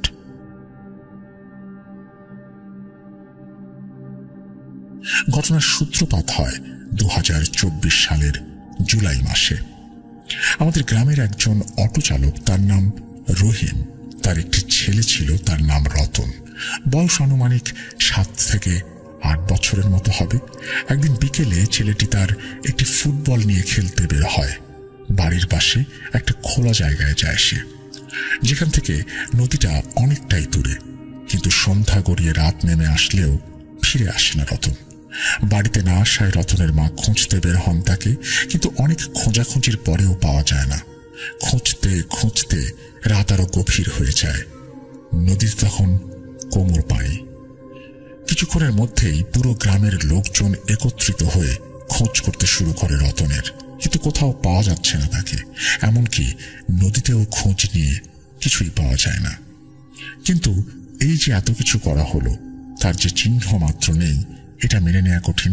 কোনোভাবে রহিম ভাই এবং তার স্ত্রীকে সান্ত্বনা দিয়ে আমরা সবাই খোঁজ বন্ধ করি। সকালে আলো ফুটতেই আমরা আবার বের হই। কেউ কেউ মাইক ভাড়া করে ছুটে যায় আশেপাশের গ্রামগুলোতে। কোথাও নেই রতন। এভাবে কেটে যায় আরো একদিন। পরের দিন সকালে রতনের চাচি বাজারে যাচ্ছিলেন কিছু কেনাকাটা করার জন্য। বলে রাখি, আমাদের এদিকে অটো ভ্যান চলাচল করে সব সময়। তো উনি যখন ভ্যানে উঠে বসেন, তখন ওনার চোখ যায় নদীর মাঝে রতনের লাল ফুটবলের ওপর। তখন উনি চিৎকার করে খবর দেয় পুরো গ্রামবাসীকে। সবাই সেখানে যায় এবং নদীতে নেমে খুঁজতে থাকে রতনকে। কোথাও নেই রতন। এমনকি পানি এতটাই স্বচ্ছ যে পানিতে মাথা ডোবালেও নিচের মাটি সহ সবকিছু স্পষ্ট দেখতে পাওয়া যায়। অনেক খোঁজাখুঁজির পর খবর দেওয়া হয় ফায়ার সার্ভিসে এবং পুলিশকে। খোঁজ চলতে থাকে পানিতে, কিন্তু কোথাও কোনো চিহ্ন নেই। এভাবে খোঁজ চলতে থাকায় প্রায় 2 দিন কেটে যায়, কিন্তু পাওয়া যায় না তাকে। 2 দিন পর আবার ছোট মামা নদীতে নামেন গরু গোসল করানোর জন্য, কিন্তু হাঁটু পানিতে নেমেই গরুটি হঠাৎ কেমন যেন ডেকে ওঠে পানির দিকে তাকিয়ে এবং ছুটে চলে যায়। মামা গরুটিকে ধরতে চেষ্টা করলেও গরুটি দৌড় দিয়ে বাড়িতে চলে আসে। শরীরে কাদা হয়ে যাওয়ায় মামা আবারও নদীতে যায় এবং পানিতে ডুব দিতেই কিছু একটা দেখে উনি পাড়ে উঠেই চিৎকার করে বেহুঁশ হয়ে যান। তখন রাস্তা দিয়ে যাওয়ার সময় একজন ভ্যান চালক ওনাকে দেখে এবং নিচে এসে ওনাকে হুঁশে ফেরায়। এরপর মামা ওনাকে বলেন নিচে উনি কাউকে বিভৎস অবস্থায় দেখেছেন। তখন ভ্যান চালক আশেপাশের লোকজনকে খবর দেয় এবং সবাই এসে একটা লাশ উদ্ধার করে। লাশটা আর কারো নয়, রতনের। রতনকে এতটা বিভৎস অবস্থায় পাওয়া যায় যে তাকে যদি দুর্বল হৃদয়ের কোনো মানুষ দেখে, সে সহ্য করতে পারবে না। লাশের বিবরণটা ছিল ওর হাত 2টা আকাশের দিকে, যেমনটা মানুষ আত্মসমর্পণ করলে করে, এবং চোখ 2টা বের হয়ে গেছে, সাথে ওর জিহ্বা অস্বাভাবিকভাবে বাইরে এসে পড়েছে। তারপর গ্রামের সবাই লাশটা ধরে নিয়ে আসে এবং দাফন কাজ সম্পন্ন করা হয়। কেটে যায় 1 মাস। নদীতে তখন পানি নেমে গেছে অনেকটা। একদিন আমাদের গ্রামের এক মেয়ে শান্তা একটি গামলায় করে কিছু কাপড় নিয়ে নদীতে যায় কাপড় ধুতে, কিন্তু অনেক সময় পার হয়ে গেলেও সে আর ফিরে আসে না। বাবা মায়ের একমাত্র আদরের মেয়ে এভাবে অনেক সময় পার হয়ে গেলেও বাড়িতে না আসায় শান্তার মা নদীতে যায় ওকে ডেকে নিয়ে আসতে, কিন্তু নদীর পাড়ে বসে আছে শুধু ওর গামলা ভর্তি জামা কাপড় আর জুতো, এবং পায়ের ছাপ স্পষ্ট বলে দেয় ও নদীতে নেমেছে কিন্তু আর উঠে আসেনি। ব্যাপারটা অল্প সময়ের মধ্যেই জানাজানি হলে সবাই নদীতে নামি আমরা, এবং টানা 4 দিন খোঁজ করার পরও আমরা ব্যর্থ হয়ে ফিরে আসি। সবার মাথায় তখন একটাই প্রশ্ন, এই হাঁটু পানিতে মেয়েটা যাবে কোথায়? মেয়ে হারানোর শোকে পাগলের মতো হয়ে যায় ওর বাবা মা, কিন্তু পাওয়া যায় না তাকে। চলে যায় আরো 5 মাস। বৃষ্টির মৌসুম চলে গেলে নদীর পানি নামতে শুরু করে এবং নদীর পানি শুকিয়ে ওপরের মাটি শক্ত হয়ে যায়। আমরা পিচ কাটার জন্য সবাই মিলে কোদাল ও কাস্তে নিয়ে চলে যাই সেখানে। আমরা প্রায় 20-25 জনের একটি টিম জঞ্জাল সাফ করে নিচে কাটার জন্য নদীর মাঝখানে একটা জায়গা নির্মাণ করি। পিচ কাটা শুরু করি। প্রথমে আমরা সিদ্ধান্ত নেই যে মাটি ওপর থেকে সরিয়ে সমান করে দিলেই হবে। আমাদের দলের একটা ছেলে রকি কোদাল হাতে নিয়ে পিচের কাজ শুরু করে এবং বাকিরা সবাই মাটি সরানোর কাজ করতে থাকে। যখন আমরা পিচের অর্ধেকটা সম্পন্ন করে ফেলেছি তখন রকি আমাদের সবাইকে ডাক দেয় এবং আমাদের রক্তের মতো কিছু একটা দেখায়। শক্ত মাটি, সেখান থেকে রক্ত বের হয়ে আসছে। ওই জায়গায় কেমন নরম তুলতুলে হয়ে আছে। তারপর ওপরের মাটি সরাতেই আমরা ওইখানে একটা পা আবিষ্কার করি। পরে আমরা পুলিশকে ফোন করলে সেখানে পুলিশ আসে এবং লাশ সংগ্রহ করে।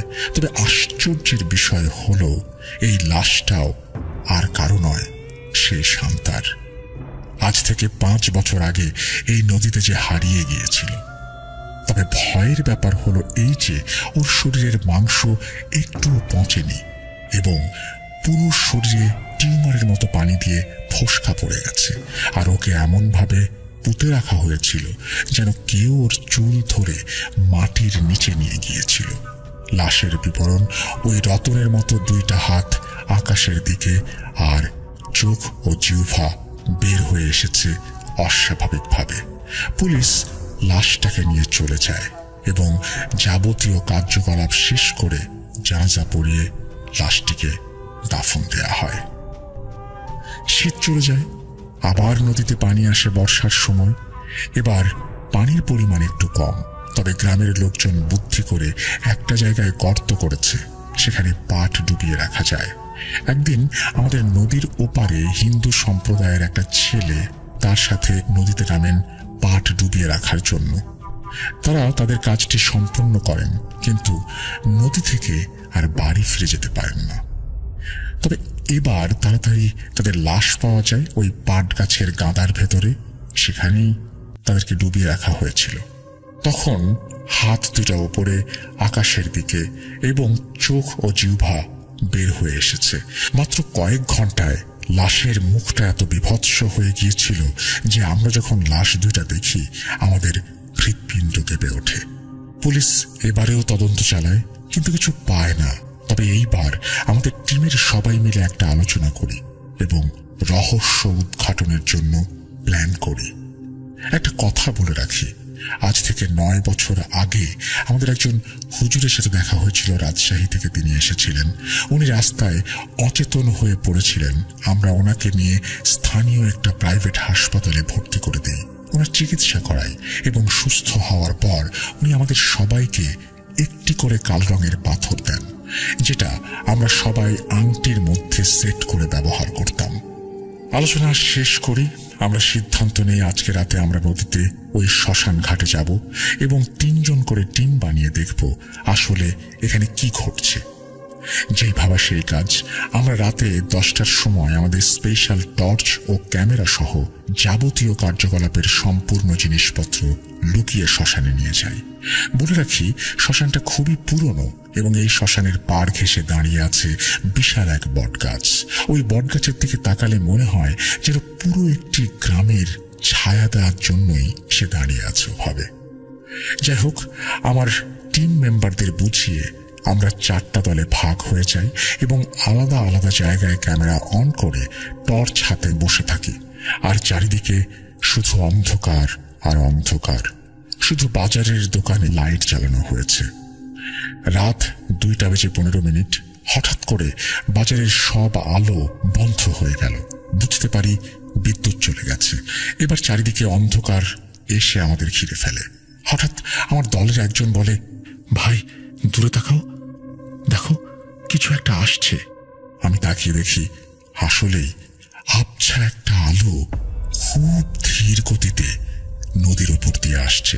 তবে ওটা অনেক দূরে এবং আমাদের কাছে আসতেও অনেক সময় লেগে যাবে।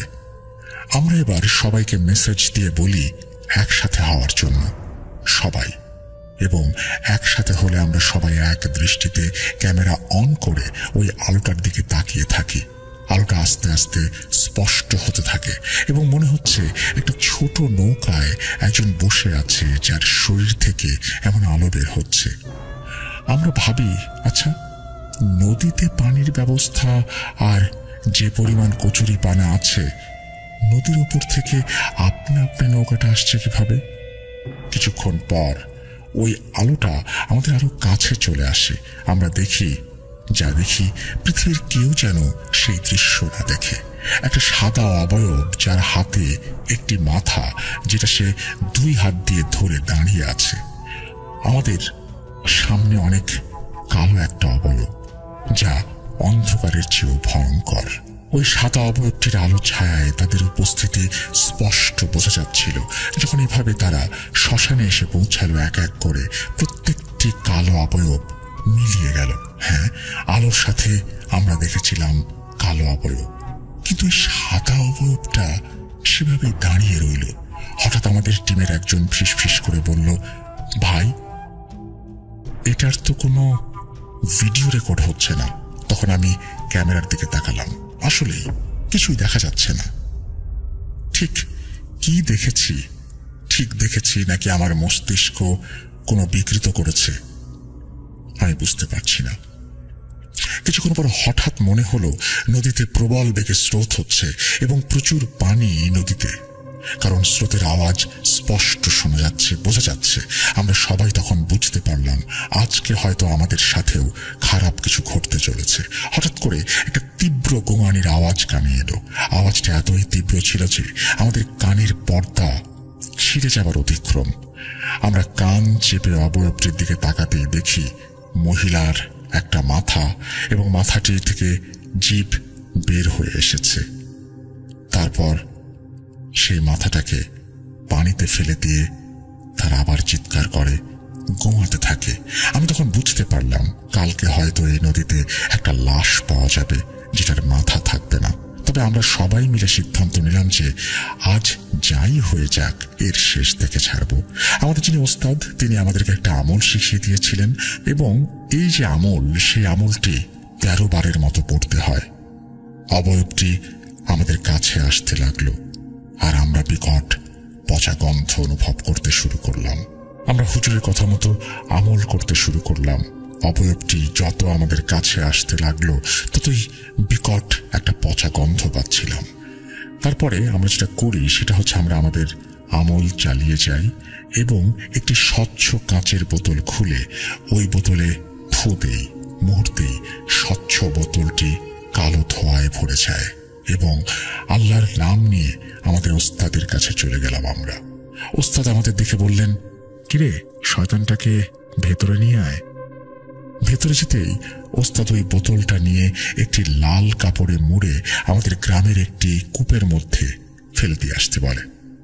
আলহামদুলিল্লাহ, এখন আর নদীতে কোনো সমস্যা নেই। তবে এখন আর নদীতে কেউ নামে না। নদীটার অস্তিত্ব বিশাল হলেও মন থেকে উঠে গেছে এই গ্রামবাসীর।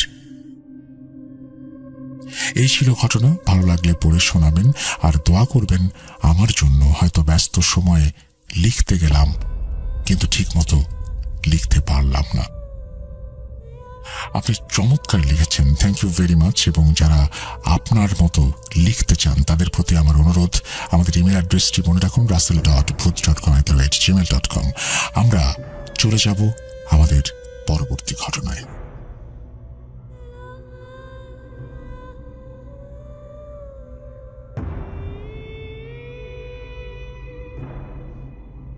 Spirit, be here with me.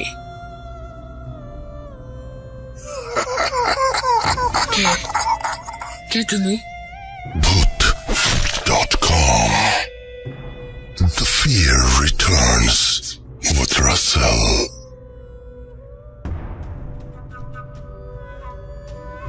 আপনাদের সবাইকে এখনো পর্যন্ত আমাদের সঙ্গে থাকার জন্য ধন্যবাদ। অনেকে এই অডিও ক্লিপ পছন্দ করেন না, কিন্তু আপনারা দেখেছেন যে আমরা অডিও ক্লিপে এক ধরনের পরিবর্তন নিয়ে এসেছি এবং যাদের ঘটনা আমরা সিলেক্ট করছি তাদের ঘটনা আপনাদের পছন্দ হওয়ারই কথা। তো এরপরে যদি কোনো একদমই কোনো কমপ্লেন থাকে আমাদের জানাবেন। আমরা চলে যাচ্ছি আমাদের পরবর্তী ঘটনায়। হ্যালো, আসসালামু আলাইকুম রাসেল ভাই এবং প্রিয় শ্রোতা বন্ধুরা, আশা করি আপনারা সকলে ভালো আছেন এবং সুস্থ আছেন।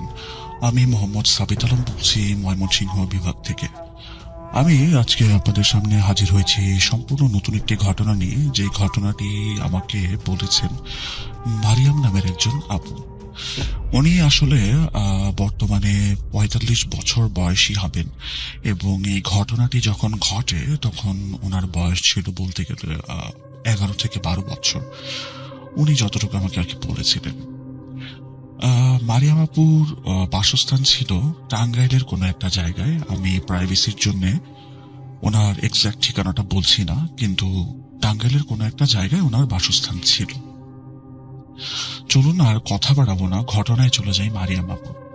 তো আপু ঘটনাটি আমাকে যেভাবে বলেছেন, আমি ঘটনাটি আমার ভাষায় ওনার মতো করেই বলছি। উনি বলেছিলেন যে যখন ওনার বয়স এরকম ১১ থেকে ১২ বছর হয়েছে, ওনার বাবা ছিল না ওই টাইমে। ওনার বাবার ১-১.৫ বছর আগেই মৃত্যু হয়ে যায়। ইন্না লিল্লাহি ওয়া ইন্না ইলাইহি রাজিউন। তো ওনার বাবার মৃত্যু হওয়ার পরে ওনাদের বাসার যে কন্ডিশনটা ছিল সেটা হচ্ছে ওনাদের ওনার বাবার পেনশনের যে টাকাগুলো আসলে আসতো সেগুলো দিয়ে আর ওনারা যে বাড়িতে থাকতেন সেটার নিচতলায় ভাড়া দেওয়া ছিল। ওই ভাড়ার টাকায় ওনাদের আসলে দিন চলে যাচ্ছিল কোনো রকমে। কিন্তু মাঝখানে এমন কিছু কিছু ঘটনা শুরু হয় ওনাদের সাথে যেগুলোর কারণে আসলে ওনাদের এই ফাইন্যান্সিয়াল কন্ডিশনটাও কিছুটা নষ্ট হয়ে যেতে শুরু করে। যেমন ওনাদের বাসার নিচতলায় যে ভাড়াটিয়াটা ছিল, ওনারা বারবার হচ্ছে আপুদের কাছে নালিশ করতো যে আমাদের বাসায় কোনো একটা প্রবলেম আছে, হয়তো বা মেবি জিন রিলেটেড কোনো প্রবলেম আছে। সো আপনারা বিষয়টি একটু দেখেন বা কোনো হুজুরের পরামর্শ নেন। কিন্তু মারিয়াম আপু এবং তার আম্মু এই বিষয়গুলোতে খুব বেশি একটা পাত্তা দিতেন না, কারণ ওনারা চিন্তা করতেন কি যে মাঝে মাঝে ভাড়াটিয়ার এরকম আচরণ করে যেন ওনাদের কাছ থেকে ভাড়াটা বেশি না নেওয়া হয়, বা বছর বছর যে একটা ভাড়া বাড়ানোর টেন্ডেন্সি আছে সেটা যেন না করা হয়। ওনাদের বাসার বর্ণনা যদি দেওয়া হয় তাহলে ওনাদের বাসাটা ছিল ২ তলা বিশিষ্ট একটা বাসা, যে বাসার উপরের তলায় ওনারা নিজে থাকতেন এবং নিচ তলায় থাকতেন ভাড়াটিয়ারা। আর একটা কথা হচ্ছে মারিয়াম আপুর বাসায় যারা থাকতেন ওনারা ২ জন সদস্যই, মারিয়াম আপুর আম্মু এবং উনি নিজে। ওনার আর কোনো ভাই বোনও নেই, যেহেতু বাবা নেই, কাজে ২ জন একসাথেই থাকতেন।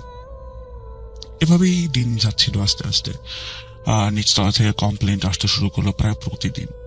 এরকম কমপ্লেন্ট আসতে আসতে একদিন সেই ভাড়াটিয়ারা বলল মারিয়াম আপুর আম্মুকে যে আমরা বাসাটা ছেড়ে দিচ্ছি, we can not live here anymore because this is dangerous I think right now. এরপরে ওনারা বাসাটা ছেড়ে দেওয়ার জন্য সম্পূর্ণ পদক্ষেপ নিয়ে নিলেন।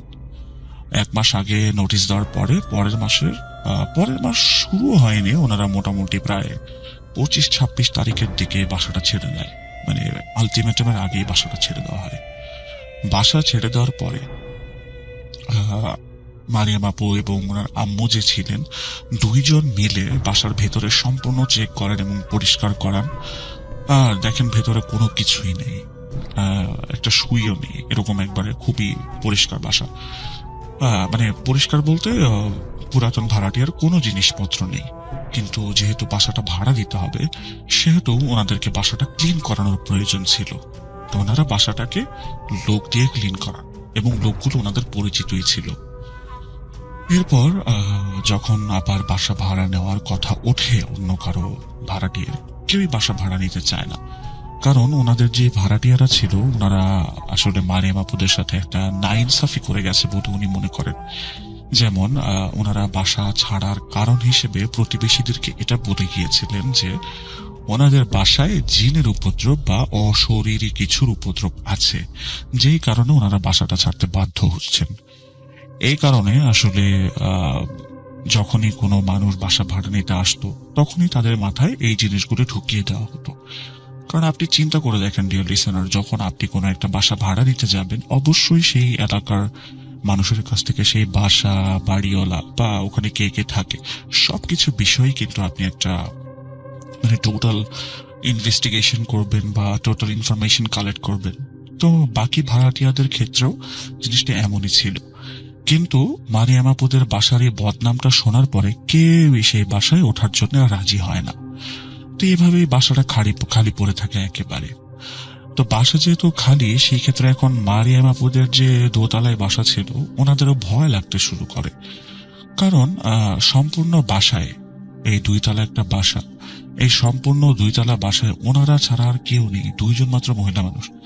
তো ওনাদের কিছুটা ভয় লাগতে শুরু করে যে যদি এখানে এরকম উল্টাপাল্টা কিছু হয়েও যায়, আমাদেরকে কে রক্ষা করবে এসে, এরকম চিন্তা তাদের হতো। তো একদিন রাতের বেলা ওনারা ঘুমাচ্ছিলেন, এমন সময়ে নিচতলা থেকে খুবই জোরে দৌড়াদৌড়ির সাউন্ড আসতে শুরু করে, খুবই জোরে জোরে। ইট জাস্ট লাইক যে ওই বাসাটায় there is a party going on, একটা পার্টি হচ্ছে, কিন্তু নিচতলায় তো কেউ নাই। তাহলে এই পার্টি, এরকম সাউন্ড, এই জিনিসগুলি কোত্থেকে আসছে? ওনার আম্মু ওনাকে বললেন যে মা দেখো, তোমার এগুলো নিয়ে এত কিছু চিন্তা করার দরকার নাই, জাস্ট তুমি ঘুমায় যাও। কিন্তু মারিয়াম আপু দেখেছিলেন যে ওনার মায়ের চোখে মুখে একটা ভয়ের ছাপ, কারণ 2 জনই জিনিসটা শুনতে পেয়েছিলেন। এভাবে সেদিন পার হয়ে গেল এবং পরবর্তী দিন ওনাদের বাসায় ওনাদের প্রতিবেশীরা আসলো। এসে ওনার আম্মুকে বলছে যে আপা, আপনাদের বাসা থেকে তো রাতের বেলা এরকম সাউন্ড পাচ্ছিলাম, কোনো কিছু কি সমস্যা ছিল?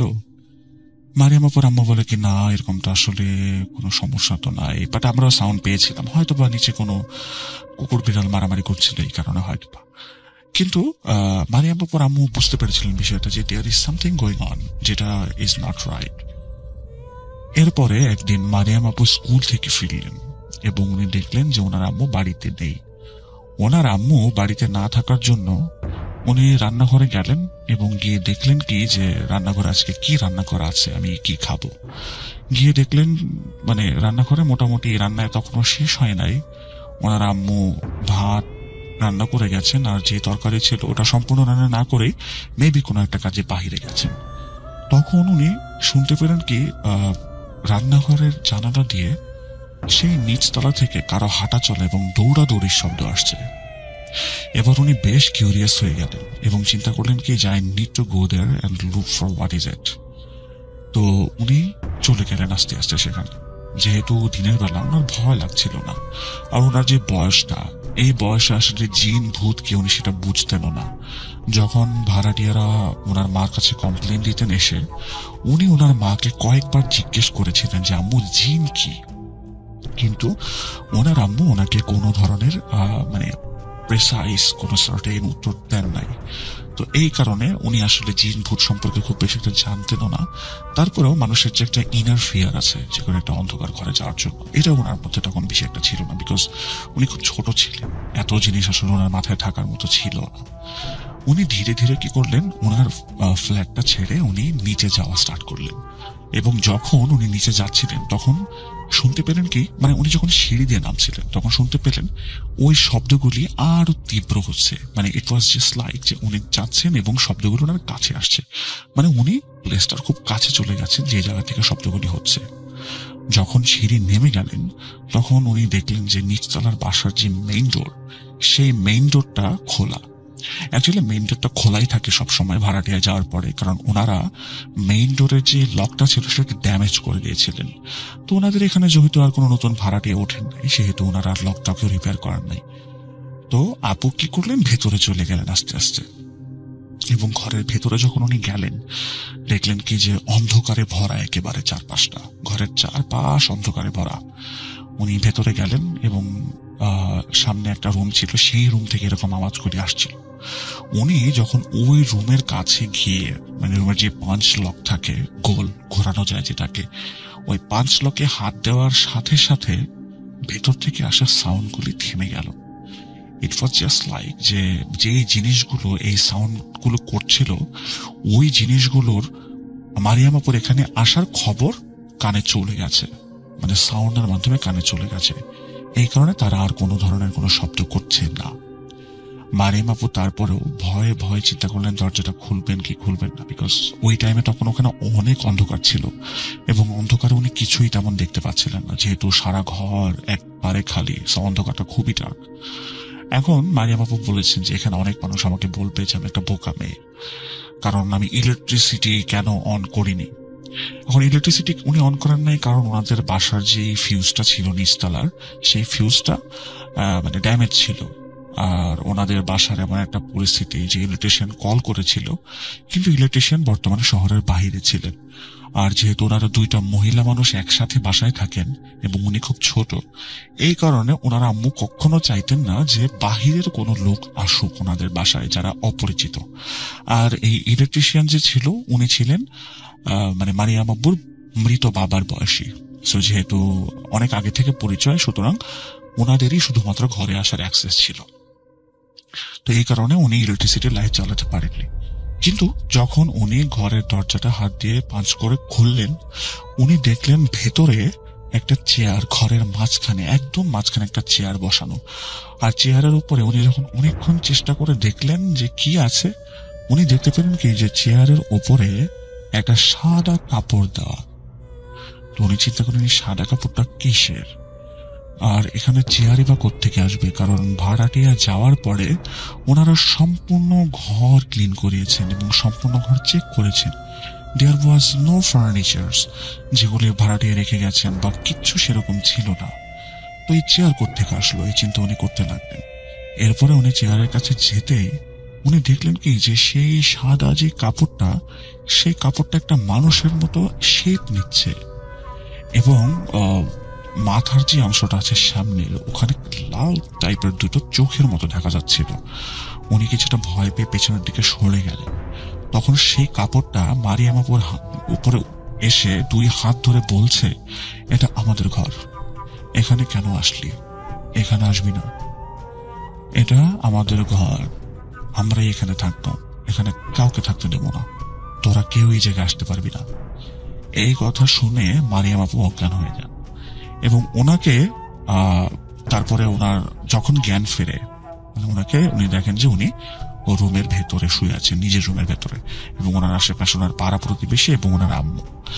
তো ওনার আম্মু ওনাকে জিজ্ঞেস করলেন যে তুমি নিচতলার ঘরে কেন গিয়েছিলা। উনি বলেন কি যে আম্মু আমি তো আসলে ওরকম সাউন্ড পাচ্ছিলাম, দ্যাটস ওয়াই আমি নিচের ঘরে গিয়েছিলাম, কিন্তু আমি এখানে ওরকম এরকম জিনিসপত্র দেখেছি। তো উনি কি করলেন, এই কথা যখন বললেন ওনার আম্মুকে, তখন ওনার আম্মু কি করলেন, বাহিরে যত পাড়া প্রতিবেশী ছিল সবাইকে বললেন কি আপনারা বাসায় চলে যান, এখন কোনো সমস্যা নেই। কারণ ওনার আম্মু আসলে চাচ্ছিলেন না যে প্রতিবেশীর এই কথাগুলি শুনুক। ওনারা চলে যাওয়ার পরে মারিয়াম আপু সম্পূর্ণ ঘটনা ওনার আম্মুকে খুলে বলেন। ওনার আম্মু বলেন কি যে তোমার ওইখানে যাওয়াটা ঠিক হয় নাই, জিন কি তুমি জানো? তখন মারিয়াম আপু জিজ্ঞেস করে যে জিন কি। তখন ওনার আম্মু ওনাকে একটা পার্টিকুলার ধারণা দেন জিন সম্পর্কে, এবং উনি তখন প্রচন্ড ভয় পেয়ে যান যে আমার সাথে তো অনেক কিছু এরকম হতে পারতো, খারাপ কিছু হতে পারতো। আর এমন একটা জায়গা ছিল সেটা, ওখানে আমি যদি মরে চিৎকারও করতাম কারো কানে আমার কোনো আওয়াজ আসতো না। সো আমি কত বড় একটা বিপদ থেকে বেঁচে ফিরেছি, আলহামদুলিল্লাহ। তো এই ঘটনার পরে ওনারা কি করলেন, একজন হুজুরের শরণাপন্ন হলেন, এলাকার মসজিদের হুজুরের শরণাপন্ন হলেন।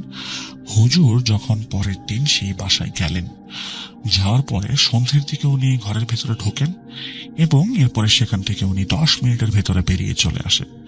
চলে আসার পরে মারিয়াম আপুর আম্মু জিজ্ঞেস করেন যে হুজুর কি সমস্যা আসলে এই বাসার। উনি বলেন যে এই বাসায় আগে যারা ভাড়াটিয়া ছিল তাদের কেউ বা অন্য কেউ এমন কিছু একটা পাঠিয়েছে বা কোনো একটা কালো জাদু করেছে, এই পরিবারের উপরে করেছিল, এবং যে জাদুটা ছিল ইফরিত জিনের মাধ্যমে করা জাদু, এবং ইফরিত জিন এই জায়গায় এসে এখন এখান থেকে আর যাচ্ছে না। জাদু তো করাই আছে, ঘরের উপরে করেছে নাকি মানুষের উপরে সেটা বোঝা যাচ্ছে না। আর এখানে এক না একাধিক জিন, আর যেহেতু এরা ইফরিত, আমার এরকম কোনো ক্ষমতা আসলে নাই যে আমি এদের সাথে লড়াই করব। So I am really sorry, আমি এটা পারবো না। এই কথা বলে হুজুর চলে গেলেন এবং এরপরে মারিয়াম আপু এবং তার আম্মু মোটামুটি বেশ ভালো ভয় পেয়ে গেলেন। ভয় পাওয়ার পরে ওনাদের তো আসলে কিছু করার নেই। বাড়িতে শুয়ে আছেন রাতের বেলা উনি ওনার আম্মুকে বলছেন যে আম্মু আমরা এই বাসাটা ছেড়ে দেই, কিন্তু ওনার আম্মু বলছে কি যে মা বাসা তো ছাড়বো ঠিক আছে, কিন্তু যাবো কোথায়? আর এই বাসা যদি ছেড়েও দেই তাহলে বাসার যে দাম হবে সেটা তো অর্ধেকও হবে না, কারণ আমাদের বাসাটা তো বদনাম হয়ে গেছে অনেক। আর আমরা নিজেরাও শুনতে পাচ্ছি, আমরা কিভাবে আমাদের মোরাল এথিক্সের এগেনস্টে গিয়ে এই বাসাটা বিক্রি করে অন্য কাউকে বিপদে ফেলবো বলো? তো বাসাটা বিক্রি করা যাচ্ছে না।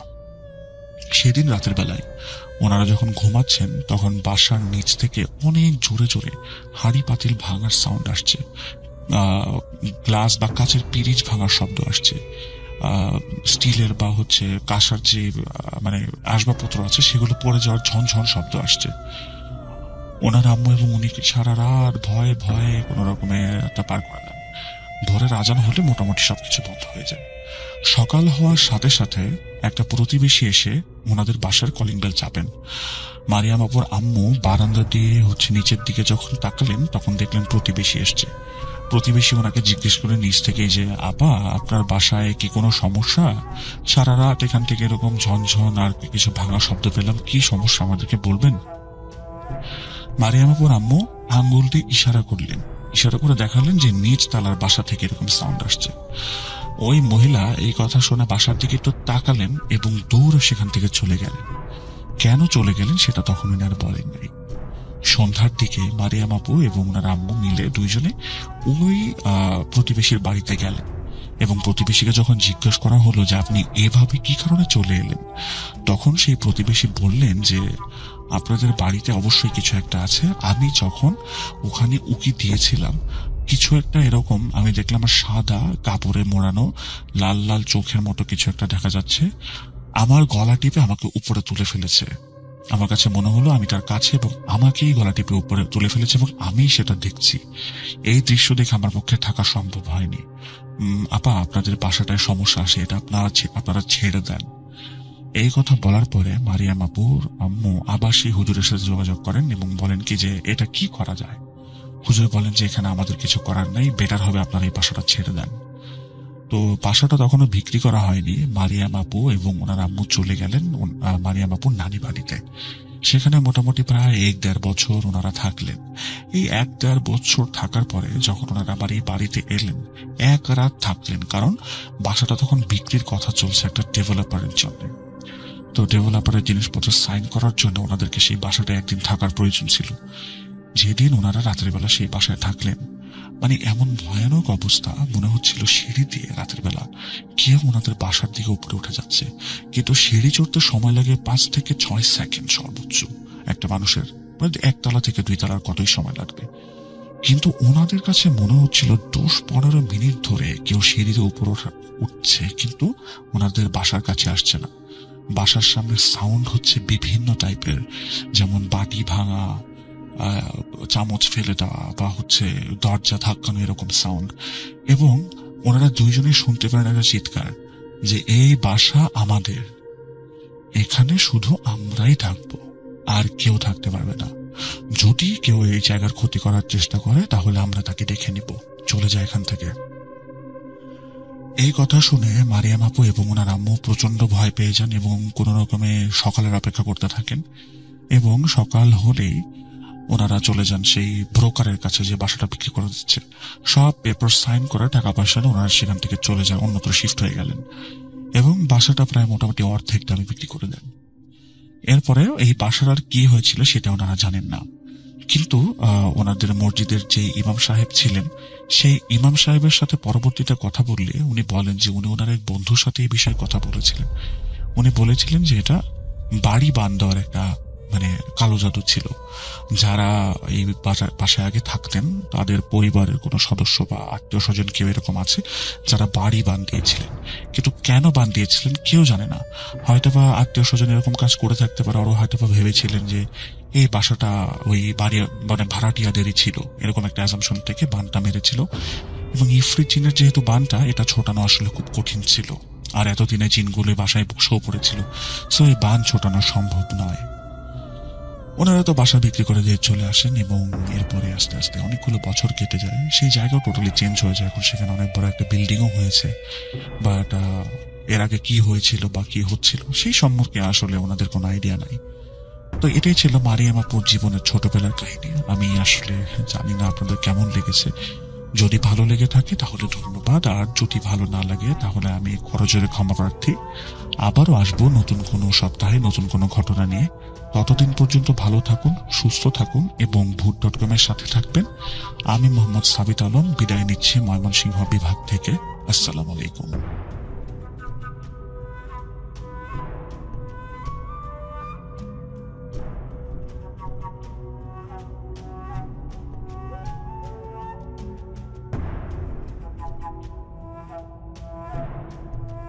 Boot.com with Russell.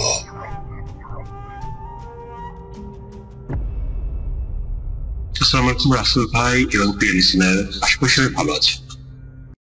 আমি গোলাম রাব্বি বলছি। ঘটনাটা আমি যেদিন শুনি তখন সন্ধ্যার সময় আমাদের অফিসের ছুটির টাইমের কাছাকাছি। জানালার বাইরে তখন ঝুমঝুম বৃষ্টি। মে মাসের এমন দিনে কাজের চাপ কিছুটা কম থাকে। বৃষ্টির একটানা শব্দে অফিসে কেমন যেন একটা ঘুম ঘুম পরিবেশ।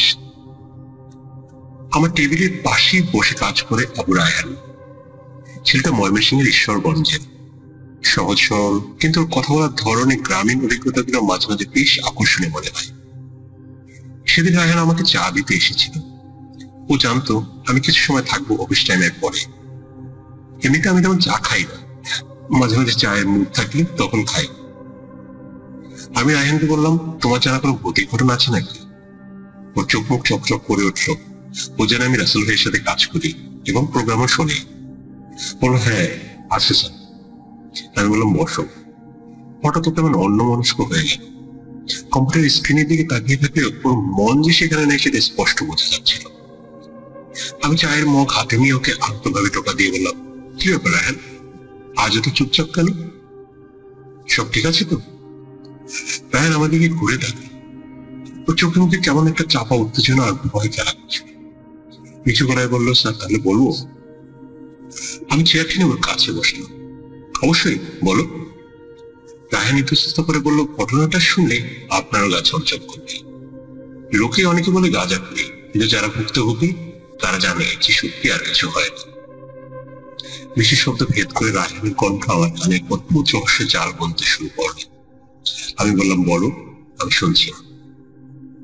রায়হান বলতে শুরু করল, আমি যেন অফিস থেকে মুহূর্তে হারিয়ে গেলাম ময়মনসিংহের ঈশ্বরগঞ্জে কুয়াশাচ্ছন্ন ভেজা মাটির গন্ধ মাখায় গ্রামে।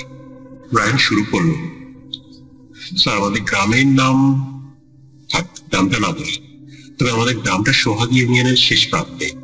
গ্রামটা ঘিরে অদ্ভুত সব গল্প, যার বেশিরভাগই ভয়ে।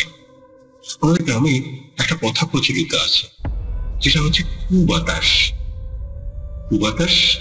আমি গোলকুচকে জিজ্ঞেস করলাম, মানে কি? মানে হলো অশুভ হাওয়া বা অশুভের কোনো কিছু উপস্থিতি। আমাদের গ্রামের ইতিহাস এমন বহু ঘটনা আছে, যেখানে সুস্থ সবল মানুষ দিনের বেলা মাঠে কাজ করতে গেছে, হঠাৎ বলেছে গায়ে কেমন যেন একটা ঠান্ডা বাতাস লেগেছে, এরপরে বাড়ি ফিরে কাপড় নিয়ে যাও। এক দুদিনের মধ্যে সব শেষ। ডাক্তার, কবিরাজ কেউ কিছু বলতে পারেনি। গ্রামের মুরব্বীরা বলে, এটা সাধারণ বাতাস না, ওটা হলো প্রেতাত্মার বাতাস। যারা এই বাতাসে আক্রান্ত হয় তাদের আত্মা নাকি অশুভ শক্তির সঙ্গে মিশে নিয়ে যায়। রাহানের কথা বলার ভঙ্গিটা এমন এক বিশ্বাস ছিল যে আমার মতো শহরে যুক্তিবাদী মানুষের বুকের ভেতরটাও কেমন যেন পড়ে উঠল। ও বলেছিল এই বাতাসের সবচেয়ে বড় আস্থানা হলো আমাদের গ্রামের দক্ষিণ পাশে একটা জায়গায়। ওখানে একটা নদী ছিল এক সময়, এখন আর নদী নেই, মরে গিয়ে বিশাল এক শুকনো খালে পরিণত হয়েছে। সে খালের উপর ব্রিটিশ আমলের বানানো একটা উঁচু ব্রিজ আছে। খালের বুক জুড়ে এখন একটা শুধু পাকা মাটি, পাকা একটা পুরনো ঝোপঝাড়। কিন্তু শুকনো থাকলে পারাপারের জন্য সবাই ব্রিজটাই ব্যবহার করে। ব্রিজটা যেখানে শুরু হয়েছে তা থেকে হাত 20 দূরে একটা তাল গাছ, একটা না 2টা জোড়া তাল গাছ, কিন্তু একটা মরে গিয়ে কঙ্কালের মতো দাঁড়িয়েছে, অন্যটা আকাশ পুরো একটা দৈত্যের মতো হয়ে আছে। গাছটা বয়স কত কেউ জানে না, তবে আমার বাবা দাদারা সবাই নাকি এরকমই রেখেছে। ওই তাল গাছটার বীজ নিয়ে গ্রামে যত ভয়। রাহেল একটু পানি খেয়ে আবার বলা শুরু। লোকে বলে ওই তাল গাছে নাকি জিন থাকে। কেউ কেউ ভর দুপুরে তাল গাছের ছায়ায় বসে আর বাড়ি ফিরতে পারে না। আবার অনেকে দেখেছে অমাবস্যার রাতে তাল গাছের মাথা থেকে দপ করে আগুনের গোলা লেগে এসে খালের মধ্যে বেরিয়ে যায়। যে দেখেছে সে ভয়ে কোনোদিন ওদিকে মারায়নি। আমি বললাম, এগুলো তো শোনা কথা, তুমি নিজে কিছু দেখেছো? রায়হান মাথা নাড়ল। আমি কিছু দেখিনি, কিন্তু আমার খুব কাছের একজন মানুষ, আমার চাচাতো কাকা এই ঘটনার শিকার। তার নাম সফর আলী। তার মুখ থেকে শোনা এই ঘটনা। সফর কাকার বয়স এখন 50-এর কোঠায়। শক্তি সামর্থ্য একদম কৃষক। ভূতের বিশ্বাস থাকলেও ভয়টা একটু কমই ছিল। সারাদিন মাঠে কাজ করে সন্ধ্যায় বাড়ি ফেরা তো নিত্যদিনের অভ্যাস। ঘটনা ঘটেছিল গত বর্ষার সময়। তখন সবে সন্ধ্যা নামছে, পশ্চিম আকারের সিঁদুরের এক চারিদিকে ঝিঝি পোকার ডাক শুরু হয়েছে। সফর কাকা পাশের গ্রাম থেকে এক আত্মীয়ের বাড়িতে ফিরছিলেন। তার বাড়িতে ফিরতে হলে অভিশপ্ত দেশটা পার হতেই হবে। এবার রাহেল একটু থাম, যেন সে সন্ধ্যার বৃষ্টি দিয়ে নিজেকে ভাসিয়ে তোলার চেষ্টা করছে। কাকা বলছিলেন ব্রিজের কাছে আসতেই তার মনটা কেমন কুড়াক ডাকতে শুরু করবে। চারপাশে ঝিঝির ডাক হঠাৎ থেমে যাবে। একটা থমথমে অস্বাভাবিক নীরবতা।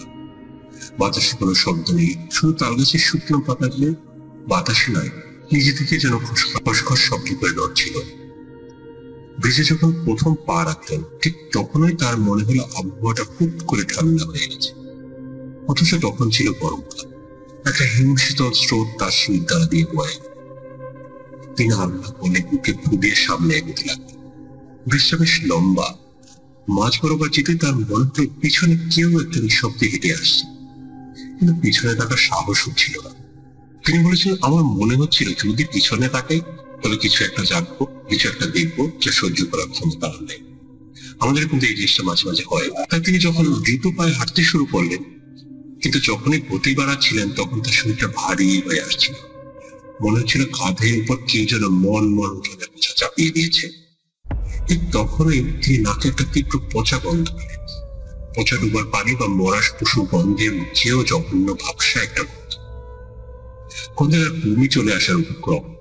তিনি প্রায় দৌড়ানোর মতো করে হাঁটছিলেন, আর ঠিক সে মুহূর্তে তিনি অনুভব করলেন তার পিঠটা ধীরে ধীরে ভিজতে শুরু করেছে। প্রথমে মনে হলো ঘাম, কিন্তু এই অনুভূতিটা ছিল অন্যরকম। ঠান্ডা চটচটে আঠালো একটা তার পিঠের জামা দিয়ে নিচের দিকে গড়াচ্ছে, আর তার সাথে সাথে পিঠের উপরে ওজনটা যেন আরো বেড়ে গেল। মনে হচ্ছিল অদৃশ্য কিছু তার পিঠে চড়ে বসেছে। তার শরীর থেকে চুয়ে চুয়ে পড়া রসে তার পিঠ ভিজে যাচ্ছে। কাকার তখন জ্ঞান হারানোর মতো অবস্থা। তিনি আর এক মুহূর্ত সেখানে দাঁড়ানোর সাহস পেলেন না। পায়ের সমস্ত ব্যক্তি দিয়ে বাঁচাও বাঁচাও বলে এক দৌড় দিলেন। তার মনে হচ্ছিল তার পিঠের উপর বোঝাটা যেন তার সাথেই দুলছে। কিভাবে যে তিনি ব্রিজটা বার হয়ে গ্রামে পৌঁছেছিলেন তা তার নিজেরই মনে নেই। দৌড়াতে দৌড়াতে সোজা নিজের বাড়িতে এসে বাড়ির উঠানে এসে ধপাস করে পড়ে গেলেন। তার স্ত্রী আমার কাকি রান্নাঘর থেকে ছুটে এলেন। কি হয়েছে তোমার, কেমন করতেছো কেন বলে তাকে ধরে তোলার চেষ্টা করলেন। কাকা তখনও ভাবাচ্ছেন, তার বলার শক্তি নেই। শুধু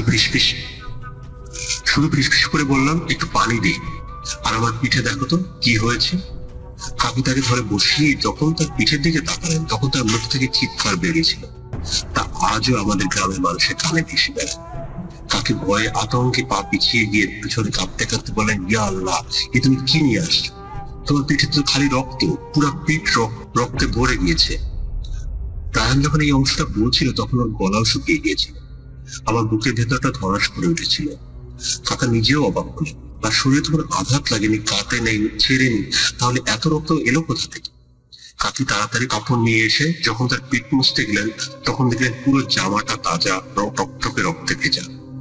জামাটা খোলার পর যেন কাকার পিঠে কোনো ক্ষত নেই, একটা আঁচড়ের দাগ, কিন্তু চামড়াটা কেমন যেন ফ্যাকাশে, আর সেখান থেকে চুয়ে চুয়ে রক্ত বেরোচ্ছে, যেন হাজারটা অদৃশ্য সুই কেউ ঘুচিয়ে দিয়েছে। সেই রাতে কাকা প্রচন্ড জ্বর এলো। জ্বরের ভয়ে তিনি শুধু প্রলাপ বকতে লাগলেন, আমার পিঠের উপরে থেকে নাম নাম কইতাছি, ওজন সইতে পারতেছি না। পরদিন সকালে খবর পেয়ে গ্রামের সবাই কাকার বাড়িতে ভিড় জমান। গ্রামের সবচেয়ে প্রবীণ হেকিম চাচাও এসে কাকার অবস্থা দেখলে বললেন, এর গায়ে মনে হচ্ছে খুব বাতাস লেগেছে, তাল গাছের জিনটা মনে হয় এর পিঠে ভর করেছিল। ওইটা সাধারণ কোনো জিন না, ওর শরীর থেকে ঝরা রক্তের সফর আলীর পিঠে লেগেছে। ভাগ্য ভালো যে দৌড়ে চলে এসেছিল, নইলে আজ রাতেই ওর জানটা নিয়ে যেত। অবস্থা বেগতিক থেকে পাশের গ্রাম থেকে এক নাম করা কবিরাজকে ডেকে আনা।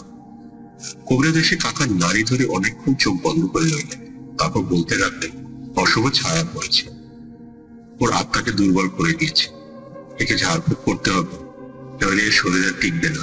এরপর 3 দিন ধরে চললো ঝাড়ফুঁক। কাকার ঘরে চারপাশে তাবিজ বাঁধা হলো, মন্ত্র পড়া পানি ছিটানো হলো।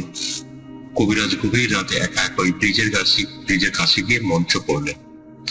3য় দিন রাতে কাকা জ্বরের ঘরে প্রচন্ড চিৎকার করে জ্ঞান লাভ। সবাই যখন ভাবলো সব শেষ, তখন সকালে তার জ্ঞান ফিরল। জ্বর ছেড়ে গিয়েছিল, শরীরটা একদম ভেঙে পড়েছিল। প্রায় মাসখানেক বিছানায় থাকার পরে সফর কাকা ধীরে ধীরে সুস্থ হতে শুরু করলেন। কিন্তু আগে সেই শক্তি সামর্থ্য মানুষটা আর ছিল না, কেমন যেন চুপচাপ ভীত হয়ে গেলেন। সন্ধ্যার পর আর কোনোদিন একা বাড়ি থেকে বের হতেন না, আর ওই ব্রিজের দিকে তো ভুলেও তাকাতেন না। কেউ যদি তাকে জিজ্ঞেস করতো সেদিন কি হয়েছিল, তিনি শুধু বলতেন, যা দেখেছি তা বলার মতো না, শুধু এতটুকু জানি আল্লাহ সে যাত্রা আমার প্রাণে বাঁচাচ্ছি। রায়হানের ঘটনা তখনও শেষ হয়নি। আমি নিঃশ্বাস বন্ধ করে শুনছিলাম। রায়হান বলল, স্যার এই ঘটনাটা কিছুদিন পরের কথা। ওই ব্রিজ থেকে আমাদের গ্রামের বাজারটা বেশি দূরে নাই। বাজারে হাসেম ব্যাপারী নামে এক দোকানদার ছিলেন, তার একটা মুদি দোকান ছিল। লোকটা বেশ সাহসী, নাম ডাক ছিল। রাত করে দোকান বন্ধ করা তার ছিল রেগুলার অভ্যাস। একদিন রাতে দোকান বন্ধ করতে করতে প্রায় 1টা বেজে গিয়েছিল। তখন পুরো বাজার নিচুম, একটা কুকুরও ডাকছে। হাসেম ব্যাপারী দোকানে তালা লাগিয়ে বাড়ির দিকে রওনা দিলেন। তার বাড়ি ওই ব্রিজটা পেরিয়ে যেতে হয়, তবে তার বাড়ির রাস্তা থেকে ব্রিজ তাল গাছটা স্পষ্ট দেখা যায়। রাস্তায় নামতেই তিনি দেখলেন চারিদিকে কেমন যেন একটা অস্বাভাবিক নিস্তব্ধতা। পূর্ণিমা রাত ছিল, কিন্তু চাঁদের আলোটাও কেমন যেন মরা মনে হচ্ছিল। তিনি যখন তাল গাছটার দিকে তাকালেন, ঠিক তখনই দেখলেন সেই ভয়ঙ্কর দৃশ্য। প্রধানে ভেবেছিলেন চোখের ভুল, কিন্তু না, তিনি স্পষ্ট দেখলেন বিশাল তাল গাছটার মাথা থেকে দপ করে আগুনের গোলা জ্বলে ওঠে। আগুনের রংটা ছিল নীলাভ সবুজ। গোলাটা তাল গাছের মাথায় কয়েক সেকেন্ড স্থির থেকে হঠাৎ করে তীব্র গতিতে তার দিকে ধেয়ে আসতে লাগলো। কোনো শব্দ নেই, শুধু গনগনে আগুনের পিণ্ড সাই সাই করে এগিয়ে আসছে। হাসেম ব্যাপারে বলছিলেন তখন তার হাত পা অবশ হয়ে গিয়েছিল, দৌড়ানোর শক্তিটুকুও ছিল না। আমি শুধু চোখ বন্ধ করে আল্লাহকে ডাকছিলাম। মনে হচ্ছিল আজই জীবনের শেষ দিন। তিনি চোখ বন্ধ করে দাঁড়িয়ে থাকলেন। কয়েক সেকেন্ড পর যখন বুঝলেন তার গায়ে কোনো আঁচ লাগতেছে না, তখন ভয়ে ভয়ে চোখ খুললেন। তাকিয়ে দেখেন কোথাও কেউ নেই। সেই আগুনের গোলা, সেই অস্বাভাবিক নিরাপত্তা সব উধাও। চারিদিকে আবার ঝিঝি পোকা ডাকতে শুরু করলো, যেন কিছুই হয়নি। হাসিম ব্যাপারী সেদিন রাতেও আর বাড়ি ফিরতে যান। ভয় কাঁপতে কাঁপতে আবার দোকানে ফিরে এসে সাদা দোকানের ভিতরেই বসেছিলেন। পরদিন সকালে এই ঘটনা বাজারে ছড়িয়ে পড়ে গ্রামের মানুষের ভয় আরো বেড়ে যায়। রায়হান তার গল্প শেষ করে আমার দিকে তাকাল। ওর কপালে বিভিন্ন ঘাম জমেছে। অফিসের এসি ঠান্ডায় যেন সে ভয়ের উষ্ণতাকে কাটাতে পারছিল না।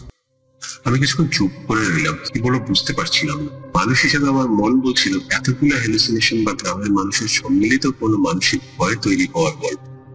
হয়তো সফর কাটার পিঠে কোনো বিষাক্ত পোকার রস লেগেছিল, যা থেকে চামড়ার প্রতিক্রিয়া হয়েছে। হয়তো হাসিম ব্যাপারে ক্লান্তিতে কোনো আলোর ঝলকানি দিয়ে আগুনের গলা ভেবেছিলেন। কিন্তু রায়হানের চোখের দিকে তাকিয়ে আমার সব যুক্তি দুর্বল হয়ে গেছে। ওর বড়লায় যে ভয় আর আন্তরিকতা ছিল, গল্পে থাকা সম্ভব নয়। সফর আলীর শারীরিক এবং মানসিক পরিবর্তন, হাসিম ব্যাপারে আতঙ্ক, এগুলোতে বাস্তব। আমি রায়হানকে বললাম, সফর কাকা এখন কেমন আছেন? রায়হান দীর্ঘশ্বাস ফেলে বলল, এখন মোটামুটি ভালো স্যার, কিন্তু সেই ঘটনার পর থেকে মানুষটা পুরোপুরি বদলে গেছে। আমাদের গ্রামের মানুষ এখন সন্ধ্যার পর ব্রিজে তাল গাছের পাল দিয়ে যেতে ভয় পায়। প্রয়োজন না হলে কেউ ওদিকে যায়। ব্রিজটা এখনো আছে, তাল গাছটাও দাঁড়িয়ে আছে, যেন হাজারো অসংখ্য রহস্য উল্টে দিয়ে আমাদের দিকে তাকিয়ে আসছে। আমার কবির মগটা তখন টেবিলে রাখা, কবিটা পুরোপুরি ঠান্ডা হয়ে গেছে। জানালা বাইরে বৃষ্টি ধরে এসেছে, কিন্তু আমার মনের ভিতরে একটা অজানা ভয়ের সৃষ্টি। শহর আর গ্রামের দূরত্ব, যুক্তি আর বিশ্বাসের ব্যবধান সবকিছু যেন গুলিয়ে গেল। আমি জানি না ছায়ের উপরে যে কুবাতাস, এর অস্বস্তি সত্যি আছে কিনা আমি জানি না, সে তাল গাছে কোনো অশরীরী শক্তি বাস করে কিনা, কিন্তু আবু রায়হানের বলা এই ঘটনা শোনার পর আমি একটা জিনিস বিশ্বাস করতে বাধ্য হয়েছি। কিছু ভয় যুক্তির ঊর্ধ্বে, কিছু আতঙ্ক প্রজন্মের পর প্রজন্ম ধরে বেঁচে থাকে, কখনো কিংবদন্তি হয়ে, কখনো সফরানের পিঠে সেই অদৃশ্য রক্ত পড়ের মতো বাস্তব হয়। অফিস ছুটি পরে রায়হান আমাদের ক্যান্টিনে চলে গেছে। তো তখন আমি পুরো ফ্লোরে একা। তো যখন আমি বের হয়ে যাওয়ার লাইট অফ করতে গেছি, আমার শরীরের ভিতরটা এত ভয় কাজ করছিল যেটা বলে বোঝাতে পারবো না। এক দৌড়ে দরজার কাছে এসে ফিঙ্গার দিয়ে দরজা খুলে তারপর বের হয়ে এলাম। সত্যি এই ভয়টা রায়হানের গল্পের সবচেয়ে বড় সত্য। সেটা গ্রামের আতঙ্কটা আমার মতো একজন শহরের মানুষের মধ্যে সঞ্চারিত করতে পেরেছিল। আর এটাই সবচেয়ে বড় সত্য, ভয় স্থান, কাল, পাত্র মানে না। সবাই ভালো থাকবেন। আসসালামু আলাইকুম।